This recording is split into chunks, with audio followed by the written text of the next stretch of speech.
자, 오늘은 이제 7단원, 이제 절반을 넘어갑니다. 오늘 이제 딱 중간을 넘어가는데, 오늘이 십자가 시대입니다. 제일 중요한, 신구약 전체를 틀어서 제일 중요한 시대예요. 왜냐면, 예수님께서 이 땅에 오신 목적을 딱 한 포인트를 잡으라면 요 시대입니다.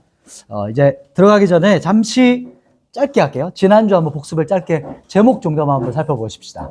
지난주가 교육시대였어요. 그러니까 교육시대라고 하면 제자들을 훈련했던, 그러니까 제자도를 가르쳤던 시대였는데, 그때 있었던 첫 번째가 제자들을 부르셨던 거, 사도를 부르셨던 거, 두 번째 날 때부터 맹인, 이 사람을 고쳤던 그 사건이 있었죠. 그래서 예수님 말씀을 듣고 믿음을 통해서 이제 순종이 마중물처럼 기적을 체험하게 한다는 거. 그리고 세 번째 사건이 선한 목자 비유, 선한 목자. 그래서 예수님께서 이 땅에 오신 이유가 양으로 생명을 얻게 하고 또 한 개 더 있었죠. 더 풍성히 얻게 하려 하십니다. 이 두 가지. 그리고 네 번째 나사로에 대한 사건이었습니다. 이 나사로를 살렸던 것은 예수님께서 이제 예고편이죠. 보여주실 거예요. 내가 사망 권세를 이기는 부활의 능력을 가진 자다. 이 메시아 되심을 선포하는 거였고요. 그리고 다섯 번째가 잃어버린 아들, 그 아버지 비유, 아버지 마음. 그래서 그 아버지 마음은 아직도 상고가 먼데 막 달려가는, 측은히 여기는 그 마음. 그래서 하나님 아버지의 그 은혜, 사랑의 그 마음, 그것을 봤고요. 여섯 번째가 마지막 때의 징조 세 가지였죠. 네 가지였죠. 네 가지. 첫 번째가 미혹이었죠. 내가 그리스도다. 미혹하는 거. 두 번째가 재난과 환란의 시작들. 이것이 있었고, 세 번째가 천국 복음이 땅 끝까지 전파되는 거. 네 번째 부분에서 이스라엘의 회복이었습니다. 그래서 이 부분은 이제 그 요한계시록 제일 마지막 거 할 때 조금 더 살펴볼 수 있어요. 그래서 여기까지만 보고 주님 내일 오신대 이렇게 하시면 안 됩니다.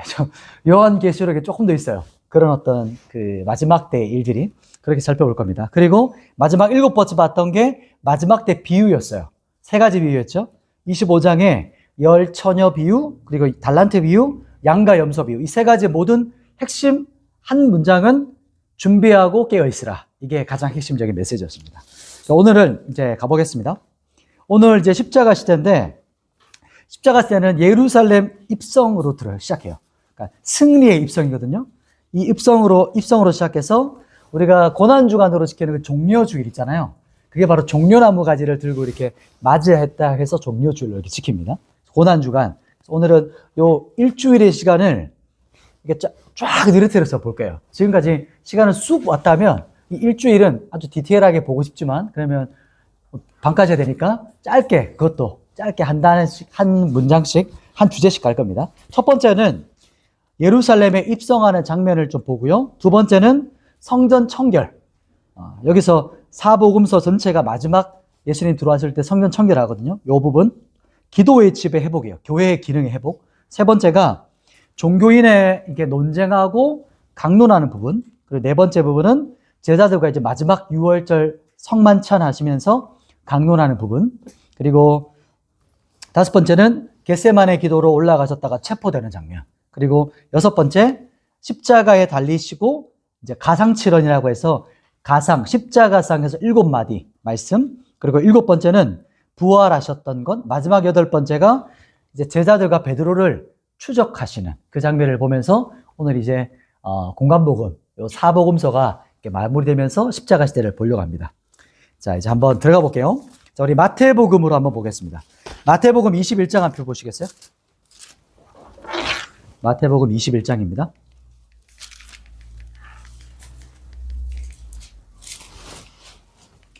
마태복음 21장, 예루살렘 입성이, 1절 부분이네요. 우리 2절 부분 같이 한번 읽어볼까요? 마태복음 21장 2절입니다. 찾으셨나요? 자, 34페이지, 시작. 이르시되 너희는 맞은편 마을로 가라. 그리하면 곧 메인 나귀와 나귀 새끼가 함께 있는 것을 보리니 풀어 내게로 끌고 오라. 아멘. 이제 21장에 보면 나귀 새끼를 타고 오세요.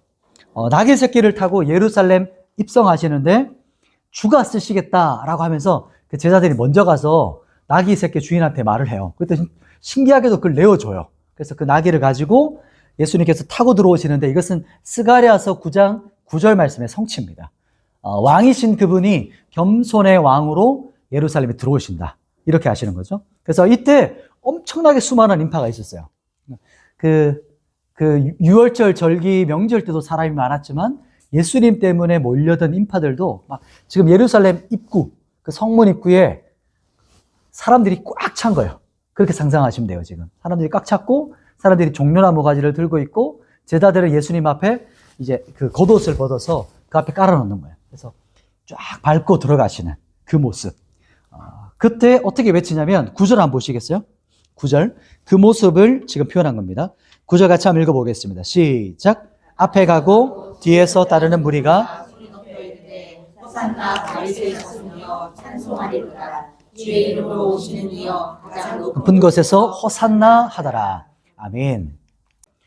9절 말씀에 호산나 이렇게 외치죠. 종려나무를 가지를 드렸어요. 호산나 많이 들어보셨죠? 우리 찬양도 많이 하고. 뜻이 뭔지 아시죠?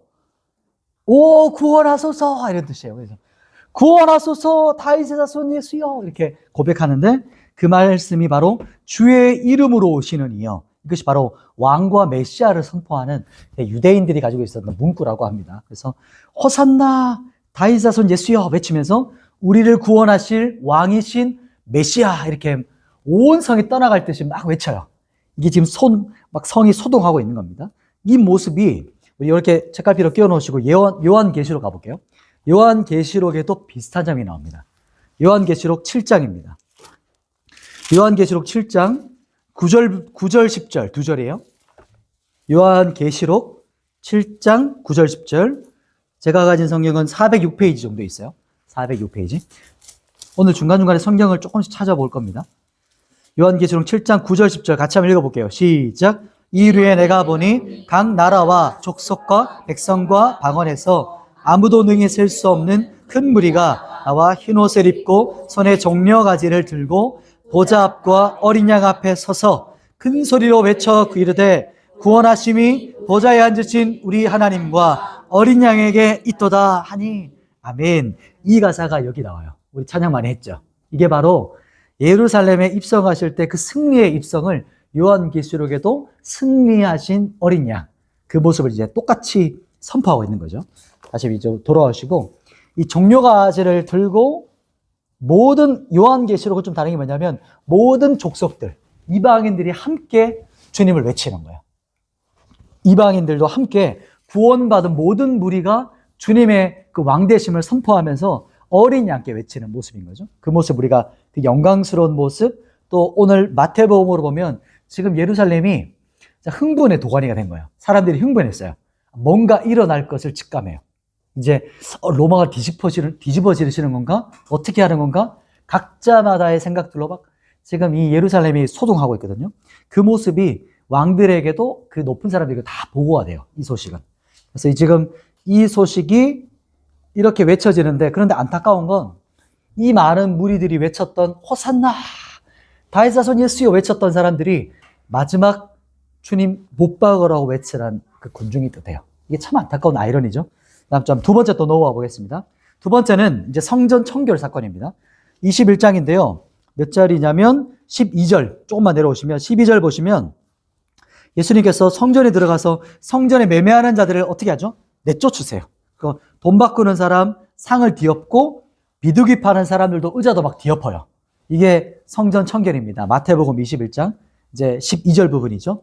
그러면서 중요한 말씀을 13절에 선포하세요. 이 13절이 바로 이 교회, 즉 성전의 기능이거든요. 한번 선포해 보시죠. 13절 시작. 그들에게 이르시되 기록된 바 내 집은 기도하는 집이라 일컬음을 받으리라 하였거늘 너희는 강도의 소굴을 만드는도다 하시니라. 아멘. 이 예루살렘 입성 때 성전 청결 사건은 사복음서 모두가 다 나와요. 요한복음은 첫 6월절에도 하고 이때도 하는 거고요. 사복음서 중에 공관복음서는 마지막 부분만 포커스를 두거든요. 근데 이 성전 청결은 이렇게 생각하시면 돼요. 성전 청결의 핵심 키워드는 지난번에 한번 나눴기 때문에 핵심 키워드만 조금 나눌게요. 성전 청결하면 성전 청결은 어떤 분은 이 부분을 파괴다. 왜냐하면 이제 더 이상 성전의 기능이 주님이 다 하시기 때문에. 그리고 이것을 어떤 분은 뭐라고 하냐면 성전에 어떻게 하죠? 개혁이라 이렇게 표현해요. 성전 개혁. 마가복음에 오면 이제 이거 둘러 엎으시는 장면을 묘사하면서 세 가지 역동적인 동작을 표현하세요. 첫 번째가 내쫓으시는 거, 그리고 둘러 엎으신다, 그리고 허락하지 않았었다. 이렇게 말씀하면서 그 뒷부분이 제일 중요해요. 마태복음에도 우리가 봤지만 뭐라고 하시냐면 내 집은 뭐 하는 집이라 하시죠? 기도하는 집이다 이렇게 말해요. 기도하는 집. 이 안에 뭐 이것만 표현하려면 만민이 기도하는 집. 여기서 원어상으로는 만민을 위한도 표현되어 있습니다. 우리나라는 이렇게 만민이 와서 기도하는 집, 만민을 위한 기도집 이렇게 두 가지로 다 같이 표현돼요. 자, 핵심은 성전 청결 사건은 예수님께서 성전을 어떻게 하신다는 걸까요? 이제 내가 성전을 어떻게 할 것이다. 진짜 성전을 회복할 것이다. 이게 마지막 키워드 핵심입니다. 예수님께서 성전을 파괴하셨고 개혁하셨고 청결하게 하셨던 목적은 내가 성전이다. 내가 성전을 회복할 거야. 이 말씀을 하시는 것이고요.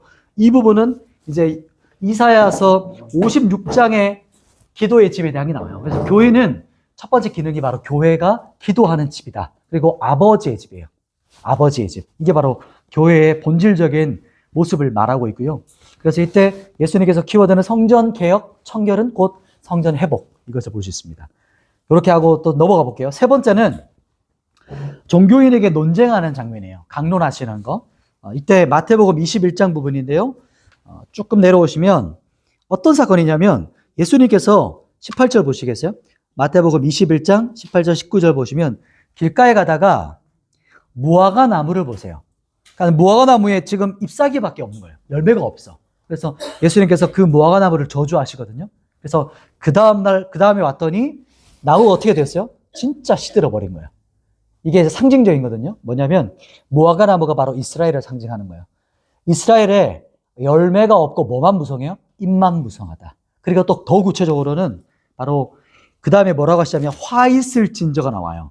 성경에서 화 있을 진저 이렇게 책망하시거든요. 그 책망이 뭐냐면 일곱 화라고 하는 마태복음 23장에 나옵니다. 이것은 종교인들과 바리새인 서기관을 향한 책망이에요. 그리고 이것을 지금 이 시대로 본다면 무늬만 그리스도인인 거예요. 잎만 무성한 거예요. 열매가 없어요. 삶이 없어요. 하나님을 인격적으로 모르는 거죠. 지식적인 하나님만 알고 잎만 무성해서 아무런 열매가 없는 그 무늬만 그리스도인인 것. 그리고 종교인들은 어떤 것을 상징하는 거냐면 자기들도 천국문에 들어가지 않고 천국문 앞에 서서 사람들이 들어가지 못하게 막고 있는 자들. 이것을 이 마태복음 23장에서 책망하시고 지금 이 시대를 향해서도 동일한 책망인 거죠. 종교인들을 향해서. 그래서 외식하는 거예요. 외식. 핵심 키워드가 외식하고 열매가 없는 자들. 이것을 말씀할 때 21장 무화과 나무와 23장의 화 있을 진저 책망하는 겁니다. 그러면서도 예수님은 23장에 한번 보시겠어요? 예수님께서 이 장면이 참 울컥하는 장면이죠. 23장 37절에 보면 그렇게 책망 무섭게 독사의 새끼들아 이렇게 책망하시고 나서 37절에 보시면 한번 읽어볼까요? 예수님께서 예루살렘을 도성을 보면서 하시는 고백이에요. 37절 같이 읽겠습니다. 시작. 예루살렘아 예루살렘아 선지자들을 죽이고 내게 파송된 자들을 돌로 치는 자여 암탉이 그 새끼를 날개 아래 모음같이 내가 내 자녀를 모으려 한 일이 몇 번이더냐. 그러나 너희가 원하지 아니하였도다. 아멘. 예수님께서 이렇게 말씀하시는 거예요. 애통하시고 눈물을 흘리세요. 예루살렘아 예루살렘아 이렇게 부르시거든요. 그래서 나의 사랑하는 예루살렘. 그리고 예수님께서 이스라엘 예루살렘은 눈동자라 하거든요. 나의 눈동자, 나의 예루살렘아. 그러면서 나의 아들 내게 돌아오라. 그렇게 무섭게 책망한 이유가 뭐라는 걸까요? 돌아오라는 거예요. 슈브, 돌이켜, 다시 돌아와. 이게 그 아들을 향한 아버지 마음이거든요. 예수님께서 그렇게 울면서 아픈 마음을 이제 예루살렘을 통해서 이렇게 고백하세요. 그 마지막 이제 들어가시는 장면이잖아요.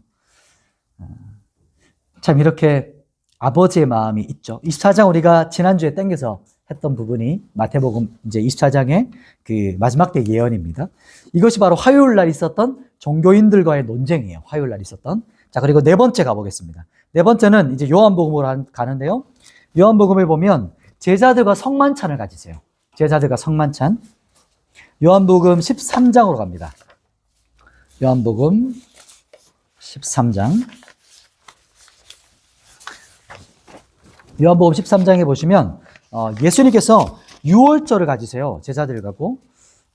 요한복음은 유월절을 사복음서는 유월절에 그 행위, 기사에 많이 포커스를 둔다면 이 요한복음은 그 성만찬 때 있었던 강론, 즉 설교죠.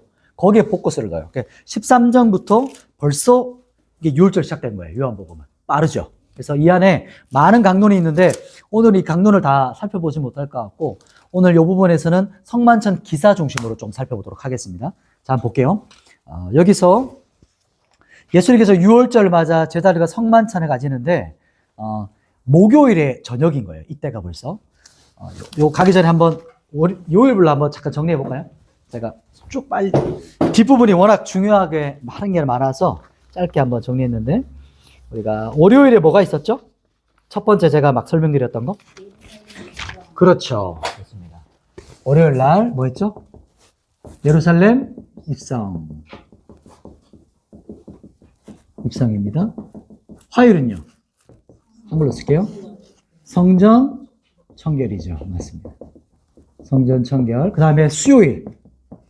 요게 아까 금방 말했던 뭐였죠? 종교인들과의 논쟁이고 뭐라고 하냐면 강론이라고도 합니다. 변론이라고도 하긴 하는데 여러 가지 표현을 해요. 아무튼 종교인들하고 이런 어떤 화이슬 진저부터 이런 어떤 것을 했다.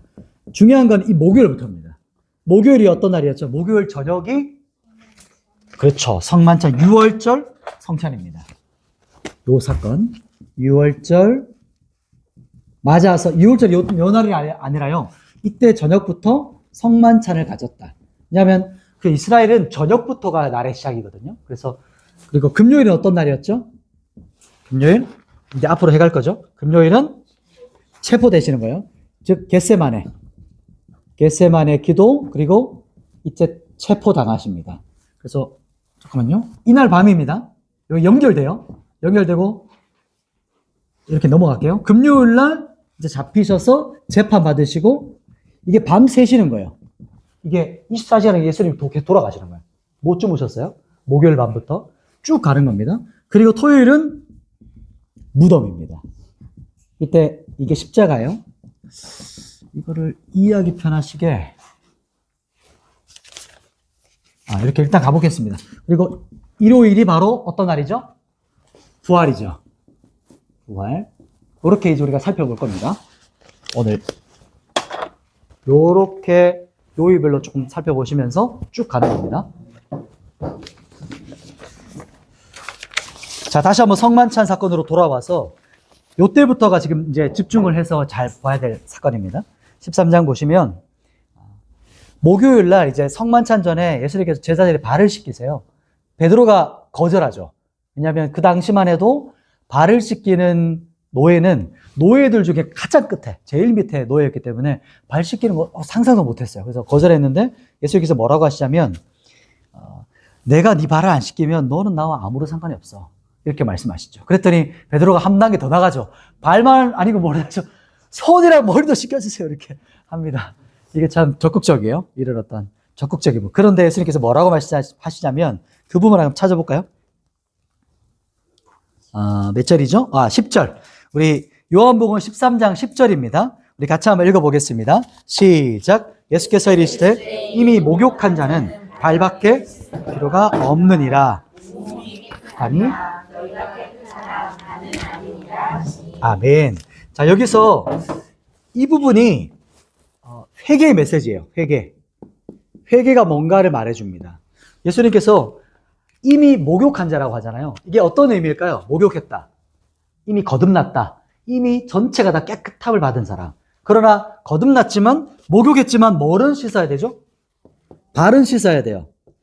그 당시 모래가 너무 많기 때문에 발에 모래가 계속 뜨니까 발은 씻어내야 된다. 지금 우리에게 적용한다면 매일 자기 전에 양치는 하시고 주무셔야 된다. 그죠? 아무리 깨끗하지만, 그죠? 안 죽죠? 양치 안 한다고. 그러나 깨끗하기 위해서는 양치를 해야 된다. 이게 회개의 메시지입니다. 그래서 여기 이 부분을 통해서 왜 회개해야 되나요? 회개하면은 구원론 말할 때, 구원파들 말할 때 회개를 한 번 하면 끝난 거야 이렇게 말하는데 그렇지 않죠. 여기서 우리가 날마다 회개하는 것이구나 라는 것을 볼 수 있는 겁니다. 이 메시지에서. 자, 그리고 예수님께서 이 성만찬 사건에 발을 씻겼던 이유는요, 자기가 선생이잖아요. 리더잖아요. 자기가 발을 씻겨주지 않아도 되지만 먼저 어떻게 됐죠? 낮아지고 섬겼습니다. 그것을 말씀하는 거예요. 세상 사고방식이 아니라 리더, 교회 안에서 하나님의 사람들은 섬김을 받으려 하는 사람이 아니라 오히려 섬기는 자가 되라. 이렇게 말씀하는 메시지인 겁니다. 그리고 이제 성찬을 넘어갈게요. 성찬은 이제 마태복음으로 또 가보겠습니다. 마태복음 26장입니다. 26장 26절 가보겠습니다.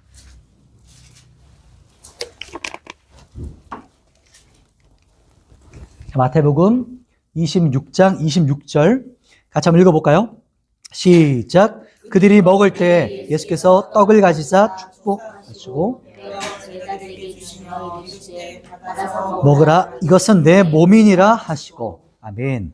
마태복음에 보시면 이제 마태, 마가, 누가 다 있습니다. 요한복음까지도 있어요. 근데 이 마태를 좀 중심으로 보는 겁니다. 떡을 가지시면서 기도하세요. 그리고 축복하시면서 통으로 된 빵을 어떻게 하시죠? 사람들이 보는 앞에서 찢으셨어요. 쪼개셨다. 이렇게 말하는 거예요. 떼어주셨다. 이렇게 성경이 말하는데 이것이 언어로 보면 찢으셨다, 쪼갰다. 이런 뜻을 가지고 있습니다. 빵을 쪼개서, 부숴서, 잘라서 주신 거예요. 이 떡은 주시면서 뭐라고 하시죠? 이것은 내 몸이다. 나의 몸을 찢어서 너희 주는 거야. 이것을 시청학적으로 제자들에게 말하고 있는 거예요. 내 몸을 찢을 거야. 내 몸을 쪼갤 거야. 내 몸을 잘라서 너에게 줄 것이다. 이것을 받아 먹으라. 이제 받아 먹으라 하면 우리 성경에 많이 연상되실 분 계실 거예요. 에스겔서랑 요한계시록에 보면 에스겔 3장 1절이랑 요한계시록 9장, 10장 부분 9절 10절에서 이 두루마리를 받아 먹으라 이렇게 나오거든요. 그래서 이 두루마리 성경 말씀을 먹었더니 입에는 꿀같이 살고 그 속에는 쓰게, 그러니까 이 안에서 막 역동적으로 일하시는 거죠. 우리 내면 안에서. 그래서 말씀의 꿀과 같은 말씀, 이것을 여기서도 이제 또 한 번 더 볼 수 있는 거죠. 그리고 나서 그 다음에 잔을 가지십니다. 27절에 잔을 가지시고 기도하시고 나서 또 뭐라고 말씀하시죠? 그 부분을 한번 27절, 28절도 한번 읽어볼게요. 27, 28 시작. 또 잔을 가지사 감사 기도하시고 그들에게 주시며 이르시되 너희가 다 이것을 마시라. 이것은 죄사함을 얻게 하려고 많은 사람을 위하여 흘리는 바 나의 피 곧 언약의 피니라. 아멘. 그리고 29절에 보시면 이 부분은 이제 내가 다시 올 그날을 말하는 거예요. 내가 다시 올 때 포도나무에서 온 그것을 그날 너희와 마실 거야. 이게 혼인잔치를 말해요. 그 당시 유대인들이 가지고 있는 가나 혼인잔치가 있거든요. 인터넷이라든지 영화도 있어요. 갈릴리 시대 혼인, 또 유대인들이 가지고 있는 혼인의 문화. 그래서 잔을 마지막 신랑이 부어줄 때 마지막 그 잔을 딱 신부가 마시면서 마지막 피날 내거든요. 그리고 허락할 때도 그래요. 그래서 이 잔을 말하는 겁니다. 우리가 잔을 하면 우리가 잘 이해 못하는데 갈릴리 시대 그리고 이 당시 유대 풍습을 알면 이거를 딱 이해되는 거죠. 아, 왜 잔이라고 했는가. 그건 나중에 조금 더 여러분이 한번 살펴보시면 좋을 것 같아요. 그래서 잔을 주시며 이것을 마시라 라고 하시면서 죄사함을 얻게 하려고 흘리는 나의 피. 여기서 흘리는 이라고 하죠. 근데 누가복음 22장 20절에서는요, 그러니까 잔을 붓다라고 하거든요.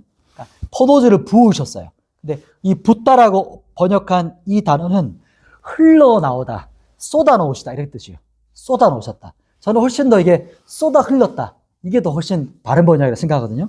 이걸 어떤 걸 상징을 보여주고자 하는 거냐면 포도주를 쏟아 부으시면서 내가 채찍에 맞을 때 피를 쏟아 놓을 거야.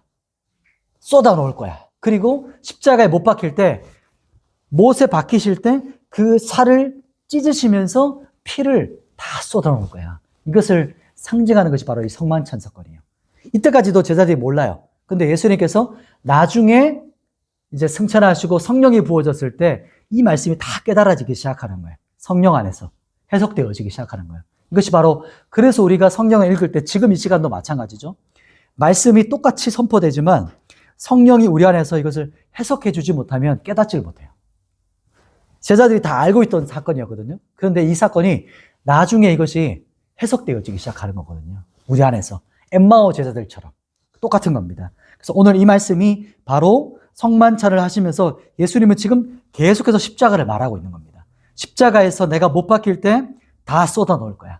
피 한 방울 없이 다 쏟아 넣을 것이다. 이렇게 말씀하시고 죽임 당할 때, 마지막 죽음을 확인할 때 로마 병사가 창으로 예수님 옆구리를 찌르거든요. 밑에서 위로 찔러요. 그때는 아마 폐와 심장이 관통됐을 것이다 보는데 그때 거기서 피와 물이 쏟아져 나와요. 내가 죽임 당하고 나서도 그 창을 통해서 모든 피 한 방울까지 다 쏟아 넣을 거야. 이 말씀을 오늘 우리가 이 잔을 가지시는 모습에서 볼 수 있는 거죠.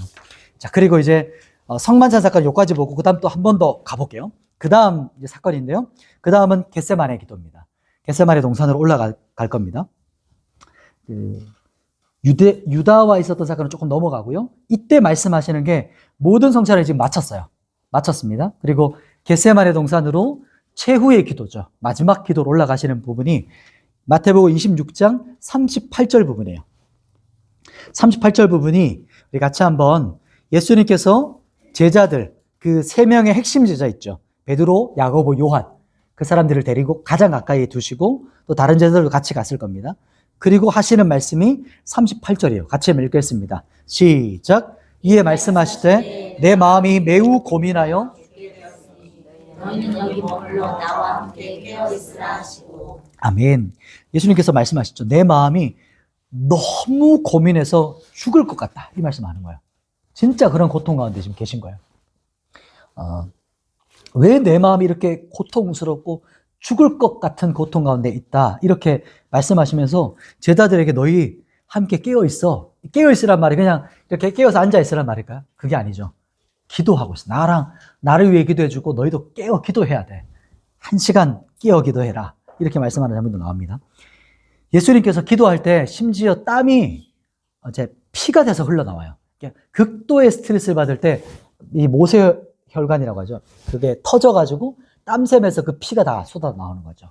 그것이 실제 현상이라고 해요. 그래서 예수님께서 땀이 피가 될 정도로 쏟아내시면서 기도하십니다. 그 기도 내용이 어떤 거였냐면 아버지, 이 잔을 내게서 지나가게 없어서 하거든요. 잔이라는 게 뭘까요? 여기서 우리에게 이제 고민이 되는 거죠. 이 잔이 뭘까? 요 질문 한 가지 기억하시고, 그러나 이제 여기서 기도가 끝났으면 큰일 날 뻔했죠. 뭐라고 하시자면, 그러나 내 원대로 마옵시고 아버지의 원대로 되게 하랍니다. 이렇게 말씀하십니다. 그 부분이 바로 39절이죠. 39절에 할만하면 이거 잔 지나가게 해주세요. 그리고 내 원이 아니라 나의 원함, 내 소망, 내 갈망이 아니라 아버지의 원함대로 해주세요. 이렇게 고백하거든요. 다시 한번 질문하면 이 잔이 뭘까요, 여러분? 십자가요. 십자가 맞습니다. 십자가인데 조금 더 구체적으로는 어떤 잔일까요? 죽음을 앞두고 있는데 죽음이라고만 보면 이게 그런 아이러니가 있어요. 죽음이 그렇게 힘드셨을까? 스테반 집사님은 어떻게 죽으셨죠? 얼굴이 해같이 빛나며 죽으셨어요. 그리고 우리 사도들도 담대히 당당히 그 앞에 섰거든요. 화형당할 때도 피부가 벗겨지고 참수당할 때도 바알도 참수당해 죽거든요. 근데 우리 순교사를 봤을 때 그 믿음의 사람들하고 봤을 때 예수님의 모습이 너무 차이가 나잖아요. 그러니까 뭐가 다른 걸까요? 이 죽음과 예수님의 죽음이 분명히 뭔가 달랐겠죠. 그 부분을 말하는 겁니다. 그 부분이 바로 한번 찾아볼게요. 고린도 후서입니다. 고린도 후서 5장 21절. 고린도 후서 5장 21절로 가보겠습니다. 예수님의 이 잔, 죽음은 뭐가 달랐는가? 그 부분을 고린도 후서 5장 21절에 우리에게 알려주고 있어요. 같이 한번 읽어볼게요. 시작. 하나님이 죄를 알지도 못하신 이를 우리를 대신하여 죄로 삼으신 것은 우리로 하여금 그 안에서 하나님의 의가 되게 하려 하심이라. 아멘. 우리 한번 성경을 눈으로 다시 한번 보세요. 첫 부분. 하나님이 죄를 알지도 못하시니 그분이 누구시죠? 예수 그리스도. 점도 없고 흠도 없으신 완전한 거룩하신 그분. 그분에게 우리를 대신해서 그분을 뭐로 삼으셨다고요? 죄로 삼으셨어요. 이게 뭐냐면 그분이 완전히 그냥 죄가 되셨어요. 죄의 덩어리가 되신 거예요. 우리는 그냥 죄를 짊어졌다가 그냥 버리는 걸 생각하지만 그게 아니고 그분 안에 죄가 어떻게 된 거예요?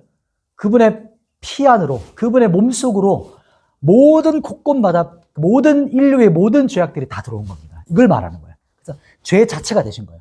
그래서 하나님께서 이 죄 자체가 되신 예수님을, 완전히 죄 덩어리인 예수님을 하나님께서 어떻게 하셨을까요? 완전히 진노로 심판하신 거예요. 그게 이 잔이셨어요. 그러니까 하나님께서 예수님을 완전히 짓밟으신 사건, 그게 바로 이 잔이라는 겁니다. 그래서 이 겟세마네 기도에 말하는 포도주라고 또 성만차 때 말씀하셨던 이 잔은 뭐라고 말하는 거냐면 하나님의 공의의 심판 그리고 진노죠. 진노의 잔을 말하는 거예요. 진노의 잔. 이것이 바로 예수님 안에서 십자가에서 이게 이루어진 거죠. 완전히 짓밟아 버린 거예요. 가차없이 죄를 향한 하나님의 분노가 예수님에게 완전히 다 쏟아져 버리고 있는 겁니다. 우리 한 사람이 아니에요. 인류 역사 전체에 한 사람 한 사람 모든 죄악들이 예수님께 들어온 거예요. 그렇기 때문에 예수님의 죽음이 다른 어떤 사람과도 비교할 수 없는 거예요. 우리가 상상할 수 없는 거예요. 우리는 죄가 없었던 적이 없잖아요.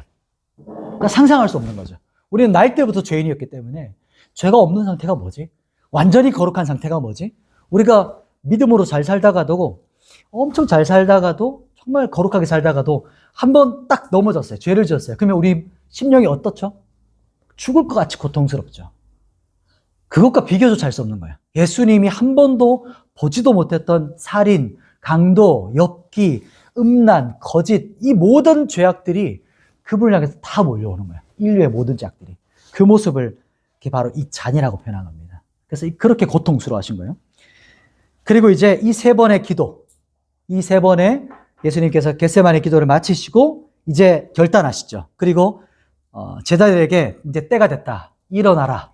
가자. 이렇게 하십니다.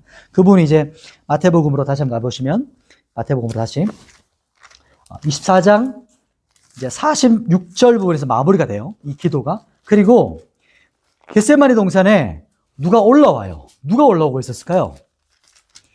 횃불을 들고 로마 병사랑 그 대제사장의 종들 또 그 사람들을 누가 또 이끌고 오고 있을까요?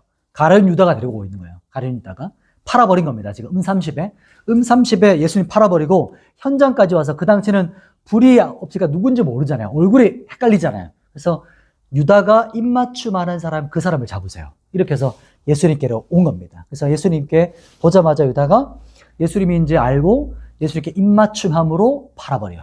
그때 사람들이 와서 예수님 잡으려고 하죠. 그런데 참 이게 독특한 부분이 나와요. 요한복음에 보면 예수님을 잡으려고 할 때 사람들이 예수님께서 묻죠. 너희 누구를 찾느냐? 그때 그랬더니 요한복음 18장 4절 6절 부분인데 18장에 보면 누구를 찾느냐라고 했더니 사람들이 이제 예수를 찾는다 했을 때 예수님께서 내가 그니라 이렇게 하거든요. 그랬더니 사람들이 어떻게 하죠? 뒤로 물러나요. 뒤로 물러서 엎드리게 되거든요. 처음 보면서 이게 왜 뭐지 이게? 참 신비로운 사건이에요. 그냥 잡으면 되는데 내가 그니라 이렇게 선포했더니 사람들이 뒤로 물러나 엎드렸더라 이렇게 하거든요. 이게 어떻게 해석되어졌냐면 그 메시아 하나님이 가지고 있는 권위, 그 위험 앞에 사람들이 물러나는 거예요. 내가 그다 이렇게 선포했을 때 그리고 나서 이것이 두 번인가 반복되어지고 나서 예수님을 잡아서 가게 됩니다. 이게 이제 예수님께서 잡히시는 장면이에요. 잡힐 때 베드로가 또 횃불 막 군대 막 올라오니까 막 제자들은 공포에 휩싸여요. 혼비백산이에요. 베드로 갑자기 몸속에 있던 칼 꺼내서 말고 대제사장의 종의 귀를 자르죠. 예수님께서 멈추게 하시고 내가 지금 당장 그 군대 그 천사 1군단 되는 그 천사를 내가 부를 수 못하겠느냐 이렇게 하시면서 이제 그만하라고 하지 못하게 하시죠. 12군단도 되는 천사를 내가 부를 수 없겠냐 이렇게 하시면서 칼을 집어넣으라 하십니다. 그 종의 기도 고쳐주시죠. 그러면서 예수님께서 스스로 이제 잡혀가십니다. 그리고 어디로 가시냐면 베드로를 이제 멀찍이 따라가요. 예수님이 잡혀가시는 장면. 그때 한번 상상해 보시면 그리고 제사장의 뜰로 들어갑니다. 제사장의 뜰에 들어가고 그때 베드로가 따라가면서 이때부터 이제 그 불법 재판 신문이 시작되죠. 네가 여러 가지 사건들이 있었는데 핵심 뭐냐면 마지막 질문이 뭐냐면 네가 진짜 하나님의 아들이냐? 이렇게 묻죠. 대제사장이. 그랬더니 예수님께서 하신 말씀이 26장 64절 보십시다. 마태복음 26장 64절 우리 48페이지 있습니다. 마태복음 26장 64절 같이 읽겠습니다. 시작. 예수께서 이르시되 내가 말하였느니라. 그러나 내가 너희에게 이르노니 이후에 인자가 권능의 우편에 앉아있는 것과 하늘 구름을 타고 오는 것을 너희가 보리라 하시니. 아멘. 이 말을 듣자마자 제사장이 옷을 막 찢어버려요. 신성모독이다 이렇게 소리치자마자 옆에 종들이 막 얼굴을 주먹으로 때리고 얼굴 가리고 뺨을 치고 예수님을 폭행하기 시작하는 거예요. 이게 더 이상 무슨 증거가 필요하냐. 이때부터 예수님을 향한 그 둘러싸서 폭행하고 구타하는 그 린치가 시작되는 겁니다. 예수님께서 이 밤부터. 그러면서 사람들은 조롱하고 놀려요. 침 뱉으면서 손바닥으로 얼굴을 때리면서 누가 이번에 쳤는지 맞춰봐. 돌아가면서 이런 조롱을 하고 있습니다. 밤새도록 당하신 거예요. 그 모습을 지금 누가 지켜보고 있죠? 베드로가 지켜보고 있는 거예요. 근데 멀찍이라고 하지만 그렇게 멀지 않았어요. 왜냐하면 베드로가 이 구타당하는 예수님께서 폭행당하는 불법 재판의 현장에 있으면서 그 순식간에 두려움과 이 모든 공포에 휩싸여. 그러면서 누가 여종이 와서 묻죠. 혹시 너 그 예수 도당 아니야? 제자 아니야? 이렇게 했더니 이제 갈릴리는 이제 그 언어가 달랐거든요. 언어가 아니죠. 사투리를 썼어요. 그래서 갈릴리 사투리를 썼겠죠. 제가 이제 경상도 사투리를 쓰면 뭐라 카노 이렇게 저 좀 경상도 사람이기 때문에 나오죠. 뭐라 카노 이렇게 무슨 말 합니까? 아닙니다. 이렇게 하는 거예요. 그랬더니 두 번째 뭐라고 하냐면 두 분 다시 와서 물어요. 아닌데 진짜 맞는 것 같은데 이제 이 사람은 예루살렘 사람이니까 서울말로 물었겠죠. 그랬더니 베드로가 큰일 날 소리 하네 이렇게 이제 사투리를 쓰면서 이 여자가 지금 사람 잡을 사람이네 이렇게 이제 말을 했어요. 그리고 나서도 마지막 세 번째는 이 여자가 확신을 가지고 와요. 이 여종 사람들이 세 번째는 확신을 가지고 물었을 때 베드로가 이제 사람들이 지켜봤겠죠. 그 불, 이렇게 숯불을 피워놨어요. 횃불을, 이렇게 횃불 아니죠. 모닥불을. 사람들이 일제히 베드로를 보는 거예요. 그 분위기 아시겠죠? 예수님은 지금 저기서 막 두드려 맞고 있고, 밤새도록 완전 그냥 사람들이 거의 두드려 맞고 죽을 지경인 건데, 지금 베드로, 너 나사렛 저 사람 제자야? 일어난 순간에 베드로의 공포, 그 갈등, 그러면서 뭐라고 하냐면 저주를 해요. 맹세까지 하면서. 내가 맹세코. 내가 절대 욕했다는 거거든요. 우리나라 말은 여기 성경은 이제 욕은 안 나오지만 욕을 했다는 거예요. 내가 저 천벌 받을 XX를 내가 알면 저 자식 내가 절대 몰라. 내가 저런 사람 알면 내가 이제 이렇게 막 맹세했던 거예요. 그런데 그 순간에 아마 손가락질하면서 저주하는 손가락질이 내려오기도 전에 누가복음에서 22장 61절에는 예수님의 눈과 베드로의 눈이 어떻게 됐다고요? 마주쳤어요. 그러니까 멀지 않은 거예요. 지금 마지막 앉아 계신 분이랑 눈이 마주치는 것처럼 딱 마주친 거예요. 저주할 때. 멀지 않았던 거죠. 폭행당하는 그 현장에서. 근데 그때 닭이 우는 겁니다. 예수님께서 말씀하신 그 예언. 그랬더니 베드로가 예수님을 3번 부인할 거라는 말씀이 깨달아지고 나서 갑자기 뛰쳐나가는 거예요. 사람들이 더 이상 아무 말 안 해요. 맹세까지 했어. 자기 목숨 걸었는데요, 뭐. 더 이상 할 말이 없는데, 그러니까 베드로는 거기에 있어도 되지만 그 말씀의 통곡함 때문에 닭소리를 듣고 뛰쳐나가요. 막 뛰어나가다가 한참 달려나갔겠죠. 그러다가 어딘가에 털썩 주저앉아서 막 통곡해요. 막 펑펑 우는 거예요. 그때부터 회개가 시작되는 겁니다. 무슨 생각했을까요, 베드로가? 3년 6개월 수제자 중에 첫 번째, 원타. 모든 걸 다 자기가 다 지켜줬던 사람이었어요. 내가 어떻게 저분을 버릴 수 있나? 내가 어떻게 예수님을 부인할 수 있나? 나 같은 놈이 어떻게 저분을 저주할 수 있지? 요구할 수 있지? 이러면서 얼마나 많이 자기 스스로를 자책하고 후회하고 회개했을까요? 그죠? 그러면서 내가 저분을 저주하다니, 내가 어떻게 그분을 욕할 수 있나? 그래서 펑펑 울면서 통곡하는 장면이 26장 마지막 부분이고, 다른 복음서에도 계속 나와요. 그 부분을. 이 부끄러운 장면인데도 복음서에 다 나와요. 이게 나중에 요한복음, 우리가 오늘 마지막 8번째 살펴볼 이제 예수님께서 제자를 찾아가시는 그 장면에 또 나옵니다. 그 부분에서 해석을 좀 더 할게요. 그러면서 이제 빌라도의 사건을 잠깐만 보면 빌라도가 예수님이 잡아왔을 때 알아요. 왜 예수님이 잡혀왔는지. 왜냐하면 그 모든 보고를 다 봤거든요. 계속. 아, 예수라는 자가 왔고 종교인들이 시기 때문에 이 사람들이 계속 갈등하고 서로 싸운다. 결국에는 시기로 넘겨준 줄 안다라고 오늘 마태복음 27장 18절에 나옵니다. 그리고 다른 복음서에도 마가복음 15장 10절에도 시기 때문에 제자들을 그 예수님을 넘겼다는 걸 나옵니다. 그리고 그래서 빌라도가 몇 번이고 예수님을 살리려고 해요. 그 부인도 꿈에 내가 너무 힘들었다고 예수님 죽이면 안 됩니다. 저 의인을 살려야 됩니다. 이렇게 말하는 것도 듣고. 근데 여러 가지 사건들이 있었지만 살리려고 노력했지만 결국에 어떻게 했죠?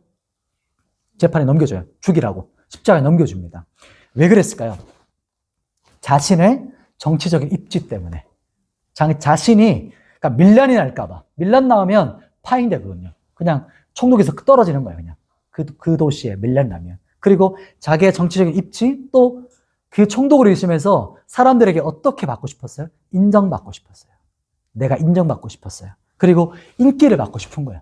이 총독이. 그것 때문에 누구를 넘겨줬죠? 예수님을 십자가에 죽도록 합니다. 이게 빌라도가 지금도 이름이 언급되는 이유예요. 마지막 결정할 때 자신의 입지, 자신의 인정, 자신의 그 인기를 위해서 그렇게 결정한 것 때문이죠. 이제 드디어 6번째, 이제 십자가로 갑니다. 이제 클라이박스죠. 6번째 십자가의 의미, 그리고 가상칠언을 살펴볼 텐데요. 신구약 전체에서 이렇게 쭉 보면 딱 한 지점을 말한다면 오늘 이 부분인 거예요. 예수님께서 오신 목적, 그러면 한 단어, 한 곳을 지점을 표현한다면 이 십자가 이때를 말하는 겁니다. 지금 이 순간이요. 예수님께서 채찍질을 맞으시는데 십자가형은 당연히 채찍질이 있어요. 십자가 언도를 내렸다? 그러면 그 안에 채찍질이 반드시 포함되어 있다는 걸 아셔야 됩니다. 그래서 지금 근데 예수님은 그냥 멀쩡한 상태로 채찍질 맞은 게 아니죠.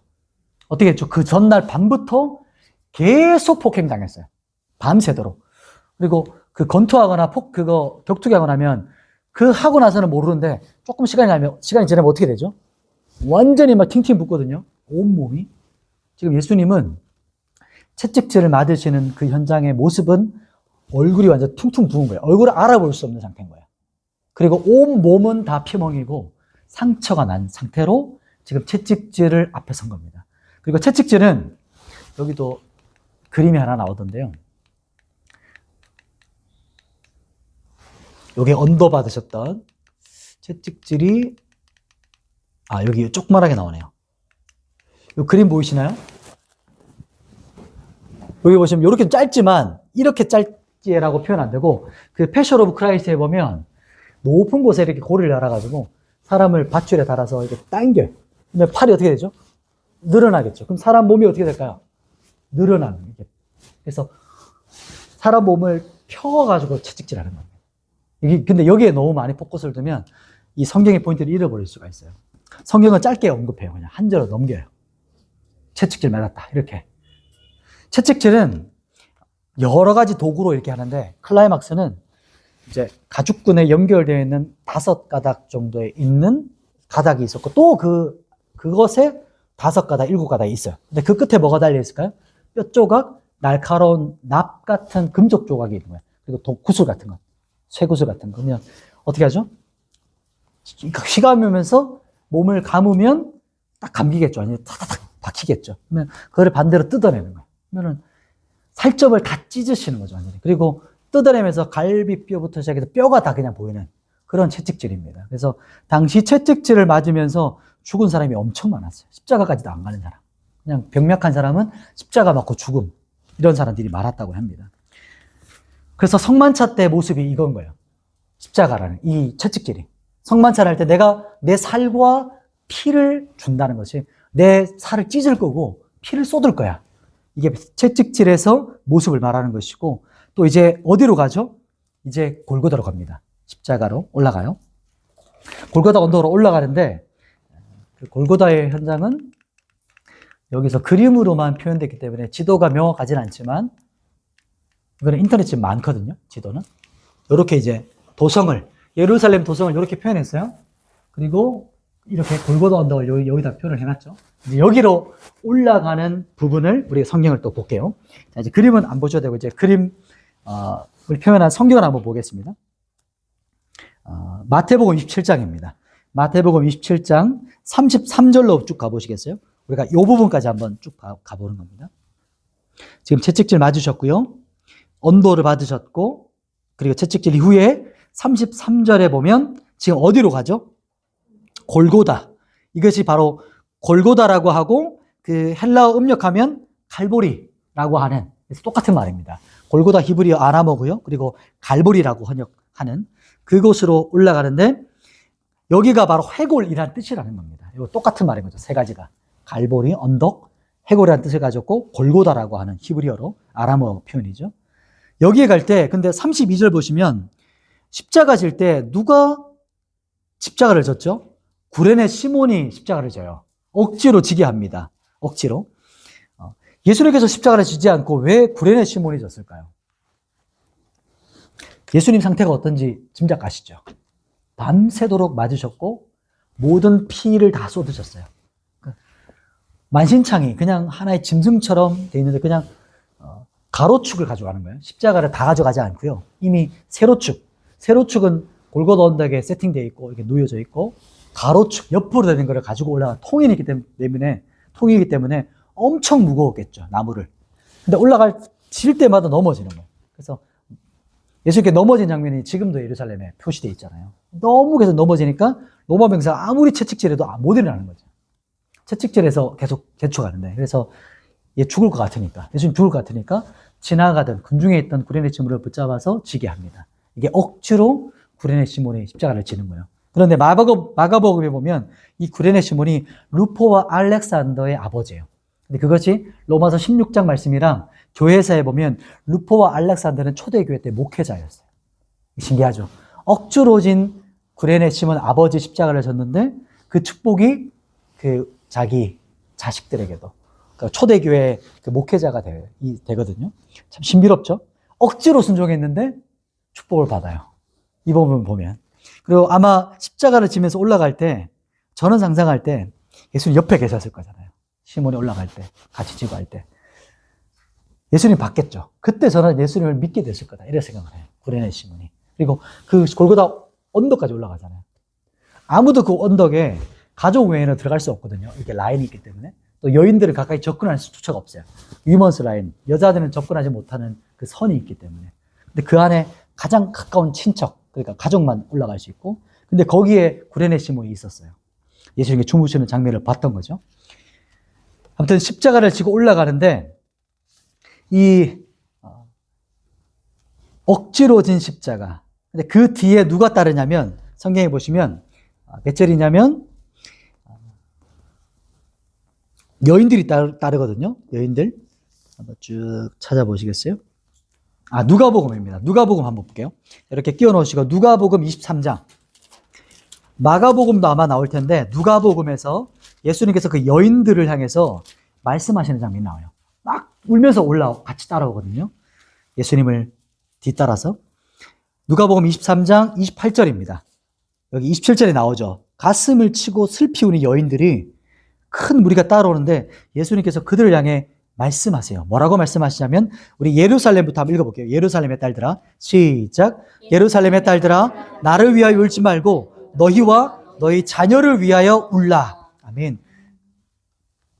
예수님께서 올라가시면서 예루살렘 딸들아, 나를 위해 울지 마. 이게 무슨 말이죠? 나는 지금 내가 진짜 가야 될 길로 가고 있어. 이게 내 사명이야. 내가 진짜 가야 될 그 길로 가고 있고, 너희는 지금 너희 십자가를 지고 너희가 따라와야 돼. 너희 십자가를 위해 기도해. 그리고 너희와 너희 자녀를 위해서 애통하고 울어야 될 때야. 나를 위해서 울 때가 아니야. 지금은 너희와 너희 자신과 너희 자녀를 위해서 울 때야. 이렇게 말씀하시는 부분이죠. 그러면서 이제 올라가시는 겁니다. 이제 올라가시고 누가복음 조금 더 보십시다. 23장 33절 부분에 이제 올라가셨을 때 양쪽에 누가 있죠? 두 강도가 있는 거예요. 이 부분 아시죠? 두 강도. 양쪽에 두 강도가 있고, 이 두 강도가요, 처음에는 욕을 해요. 마태복음 가보세요. 우리는 한 사람만 욕했다 생각하잖아요. 근데 그렇지 않습니다. 두 강도 다 같이 욕했어요. 조롱했어요, 예수님을. 27장 44절 보세요. 마태복음 27장 44절. 같이 읽겠습니다.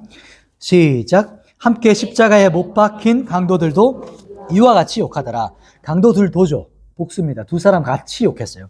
예수님 막 같이 욕하다가 어느 순간 이제 이 한 명의 강도가 뭔가 심경의 변화가 생긴 거예요. 그러니까 그 십자가 상에서 지금 뭔가 회심한 거예요. 이게 놀라운 이게 구원의 하나의 퍼즐입니다. 자, 보십시오. 이제 자기처럼 강도가 이제 본 거죠. 한 강도가 같이 욕하다가 옆에 있으니까 봐요. 저 예수님은 우리처럼 욕도 안 해요. 저주도 안 해. 막 소리 지르지도 않아. 이제 십자가상에서 첫 마디, 이제 가상치론 들어갈 건데요. 첫 마디가 뭐라고 말씀하냐면, 우리 누가복음 23장으로 또 가보시죠. 우리 책갈피에 끼워 놓으시면 좋아요. 왔다 갔다 할 거니까. 누가복음 23장 34절입니다. 한번 찾아보시죠. 누가복음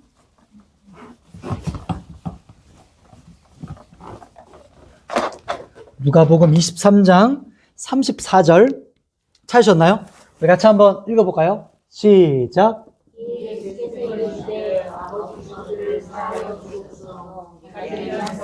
알지 못하느니라.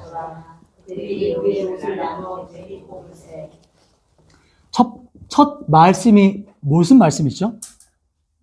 아버지, 저들을 사하여 주옵소서. 이 말씀입니다.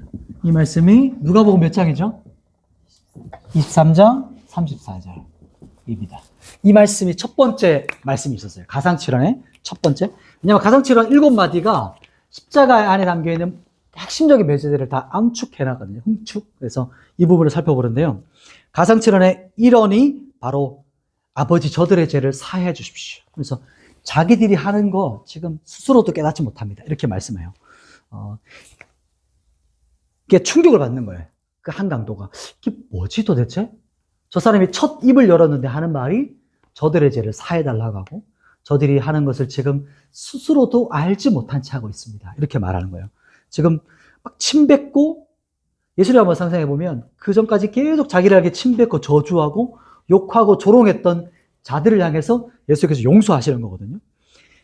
지금 이게 무슨 의미냐면, 십자가상의 첫 번째 의미는 어떤 의미냐면 죄인을 향한 뭘까요? 죄인을 향한 하나님의 용서의 메시지입니다. 하나님의 용서를 말합니다. 이게 바로 첫 번째 말씀이에요. 용서하시는 메시지예요. 이게 가상칠의 첫 번째. 그래서 십자가에 못 박히신 이유는 온 인류를 향한 하나님 아버지의 그 용서, 하나님 아버지의 사랑을 말씀하시기 위해서 첫 번째 달리신 겁니다. 이게 선포하시는 겁니다.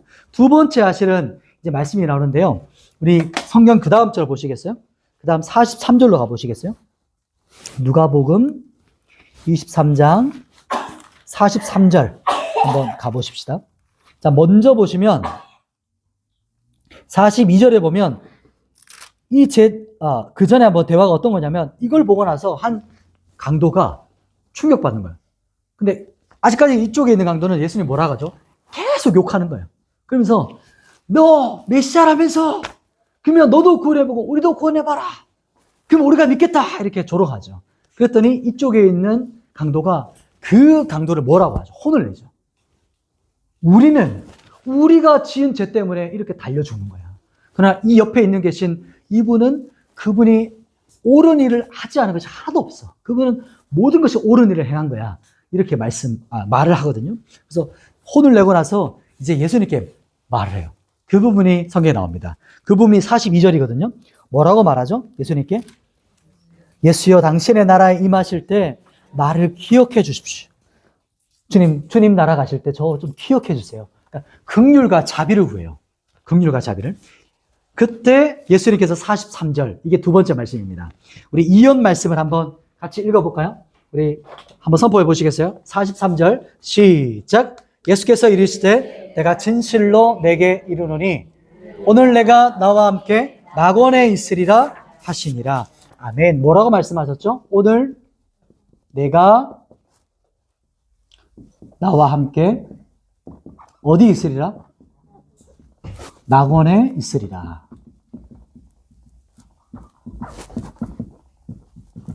누가복음 몇 장? 23장 44절인가 3절인가요? 3절 말씀입니다. 여기서 말하는 오늘 네가 나와 함께라는 게 어떤 의미일까요? 이게 십자가에 가지고 있는 복음의 의미를 여기서 말하거든요. 이게 어떤 의미냐면 지금 네가 나와 함께 이런 뜻이야. 지금 네가 나와 함께. 이런 게 아니에요. 오늘이라는 뜻은 네가 나중에 하는 거 보고 네가 회개를 잘 하면 네가 앞으로 어떻게 사는가 보고 내가 용서해 줄게. 이게 아니고 예수님께서 제 그 강도의 말을 듣고 나서 그 즉시 예수께서 말씀하는 거예요. 지금 즉시 네가 나와 함께 낙원에 있을 것이다. 이런 의미를 말하고 있는 겁니다. 이것은 어떤 의미냐면 두 번째 가지고 있는 이 낙원의 의미는 말씀의 이언의 의미는 즉각적인 용서입니다. 즉각적인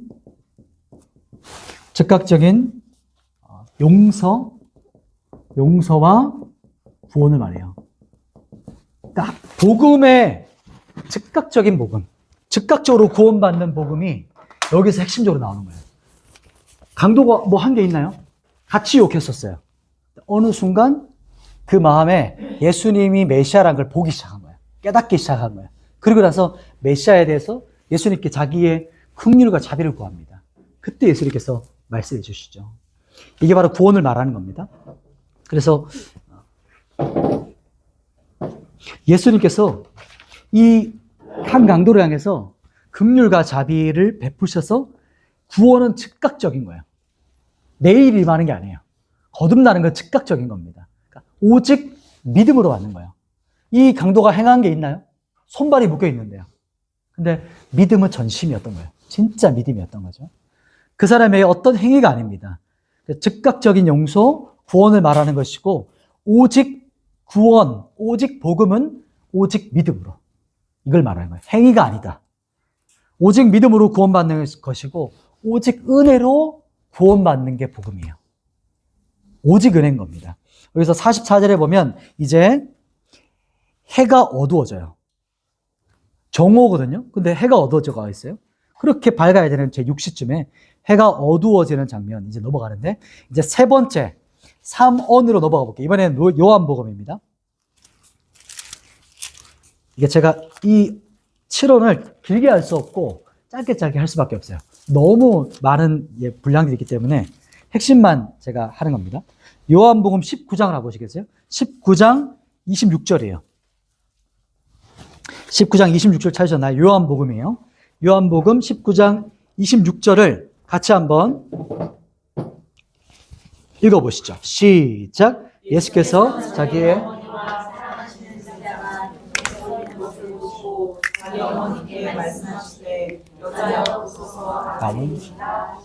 아멘. 세 번째 뭐라고 말씀하시죠? 여자여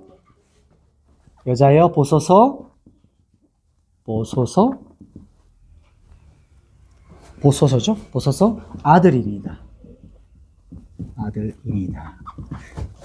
이게 바로 요한복음 19장 26절. 이게 제자 요한에게 말하고 있는 겁니다. 친척이었던 거예요. 가까이 있었죠. 요한에게 자기 어머니 마리아를 의탁하는 그 부분이거든요. 여기서 이제 조금 더 한번 요거 부분 보고 살펴볼 텐데 19절로 조금만 더 올라가 보시겠어요? 요한복음 19장 19절 부분에 보면 빌라도가 패를 썼어요. 이 패가 뭐냐면 죄패를 말합니다. 십자가에 예수님께서 달리신 십자가 여기 있네요. 예수님께서 달리신 십자가는 십자가예요. 오리지널 십자가. X자도 있고 T자도 있고 일자도 있거든요. 왜냐하면 여기 위에 제패가 붙어 있었더라라고 볼 수 있기 때문에 우리가 알 수 있는 거죠. 오리지널이었구나. 근데 여기 제패에 적혀 있는 거예요. 여기 안 보이시죠? 뭐라고 적혔냐면 거기에 뭐라고 적혔냐면 보시겠어요? 19절이죠. 19절에 뭐라고 적혔죠? 십자가 위에 붙으니 나사렛 예수 유대인의 왕이라 적혔어요. 뭐라고 적혔다고요? 나사렛 예수 유대인의 왕. 지우고. 그런데 이렇게 적었거든요. 이방인 총독이 예수님의 십자가형의 제목인 거예요. 왜 십자가 죽었나? 그것이 바로 유대인의 왕, 나사렛 예수 유대인의 왕이라 죽은 거야. 이렇게 적어 놓은 거거든요. 그런데 이걸 보고 대제사장들이 그렇게 쓰지 말라 그래요. 자칭이라고 붙여라. 이렇게 말하거든요. 왜냐하면 이 나사렛 예수 유대인의 왕은 세 가지 언어로 적혔어요. 뭐였죠? 성경 보시겠어요? 히브리어, 로마어, 라틴어죠. 라틴어, 헬라어로 적혀 있어요.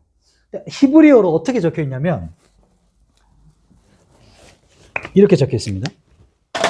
히브리어를 몰라도 돼요. 근데 이제 왜냐하면 이게 왜 유대인들이 바꾸스라 했냐면 이게 예수스인데 이렇게 적혀 있었습니다. 예수와 하 나차르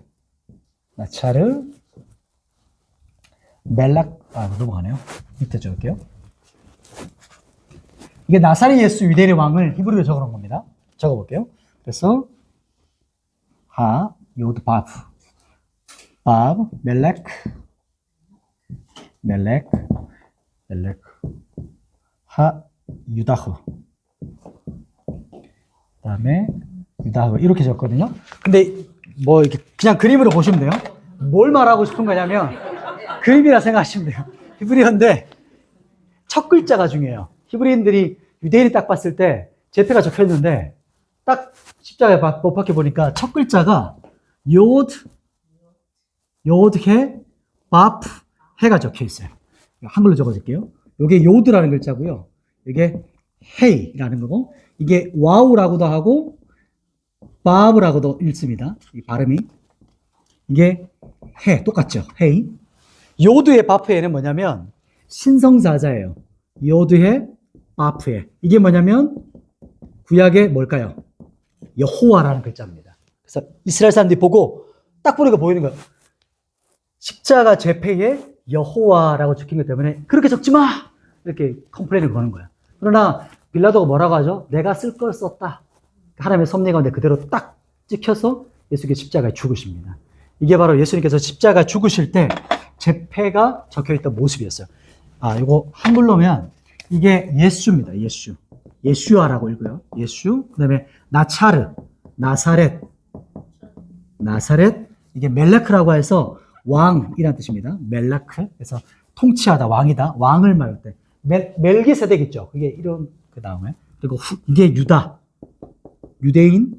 유대에서 유대인이 나오죠. 그래서 유대인의 왕, 나사렛 예수. 이렇게 나오죠. 나사렛 예수 유대인의 왕. 그게 바로 제패로 적혀 있었다는 겁니다. 그리고 26절에 보시면 예수께서 이제 말씀하시는 장면이 바로 이 3원이죠. 여자여 보소서 아들이니이다. 이렇게 말하는 거예요. 요한을 가리켜서 어머니를 맡기거든요. 자기 동생들도 있고 형제들도 있는데. 왜 요한에게 예수님을 맡겼을까요? 그게 이 여자여 보소서 여기서의 그 의미인데요. 십자가상의 또 한 가지 의미가 세 번째 의미는 믿음의 공동체입니다. 요한은 믿음의 공동체. 가족이나 혈족이 아니라 형제자매가 아니라 진짜 형제자매는 믿음의 공동체, 교회다. 그래서 예수님께서 어머니를 믿음의 공동체에 위탁하세요. 이게 바로 여기서 세 번째 하시는 말씀의 의미입니다. 그래서 혈족보다 믿음의 공동체에 위탁했다. 이것이 세 번째고요. 네 번째 또 넘어가 볼게요. 속도가 좀 빠르죠? 괜찮으신가요? 오케이, 좋아요. 벌써 다 익숙하시네요. 다 알고 계신 거예요, 성경을. 좋아요. 네 번째 가면 마가복음 가볼게요. 마가복음 15장. 마가복음 15장 34절. 마가복음 15장 34절이 네 번째 가상칠언입니다. 34절 같이 한번 찾으셨나요? 84페이지. 같이 한번 읽어볼게요. 시작. 제9시에 아마 사박다니 하나님 어찌하여 나를 버리셨나이까? 네 번째 뭐라고 하셨죠? 엘리 라마 사박다니. 이제 아람어죠. 히브리어라 생각하시면 돼요. 이 말씀을 하셨습니다. 마가복음 15장 23절이죠. 34절. 감사합니다. 34절. 맞네요. 죽기 직전에 예수님께서 이제 고통스러운 걸 표현하는 거예요. 뭐라고 표현하셨냐면, 우리가 읽은 것은 엘리 이 말은 이제 히브리어죠. 아람어인 거예요. 아람어로 그대로 적어 놓은 겁니다. 그것을 번역하니까 뭐라고 번역되죠? 나의 하나님, 어찌하여 나를 버리셨나이까? 이렇게 말씀하세요. 예수님은 하나님을 뭐라고 항상 부르셨죠? 아버지라고 부르셨거든요. 근데 여기서는 하나님의 아버지라 부르지 못하시고 나의 하나님 이렇게 말씀하시는 거예요. 그리고 뒷부분에 엘리 큰 소리를 외치시면서 어찌하여 나를 버리셨습니까? 이렇게 말해요. 어찌해서. 예수님은 이때 진짜로 버림을 당하신 거예요. 여기서 버림당하신 겁니다. 이것을 보셔야 돼요. 지금 정오의 태양이 빛을 잃었어요. 어두워져 있는 상태예요, 지금. 그렇게 밝아야 될 때 지금 칠흑같이 어두워져 가고 있는 거예요. 영적인 어떤 실체가 자연계에도 나타났다 보시는 거죠. 어떤 어둠이 지금 몰려오고 있는 거고, 영적인 일들이 일어나는데, 예수님께, 방금 전에 말했던 예수님께 뭐가 지금 몰려오고 있을까요? 모든 죄가 다 들어오고 있는 거예요, 지금. 꾸깃꾸깃 들어오고 있는 거예요. 그래서 예수님이 지금 죄의 고통을 지금 당하시면서 하나님께 선포하는 거, 지금 사람들에게 말하는 것이 어찌하여 저를 버리십니까? 버림당할 때 외침인 거예요. 고통의 외침인 거예요.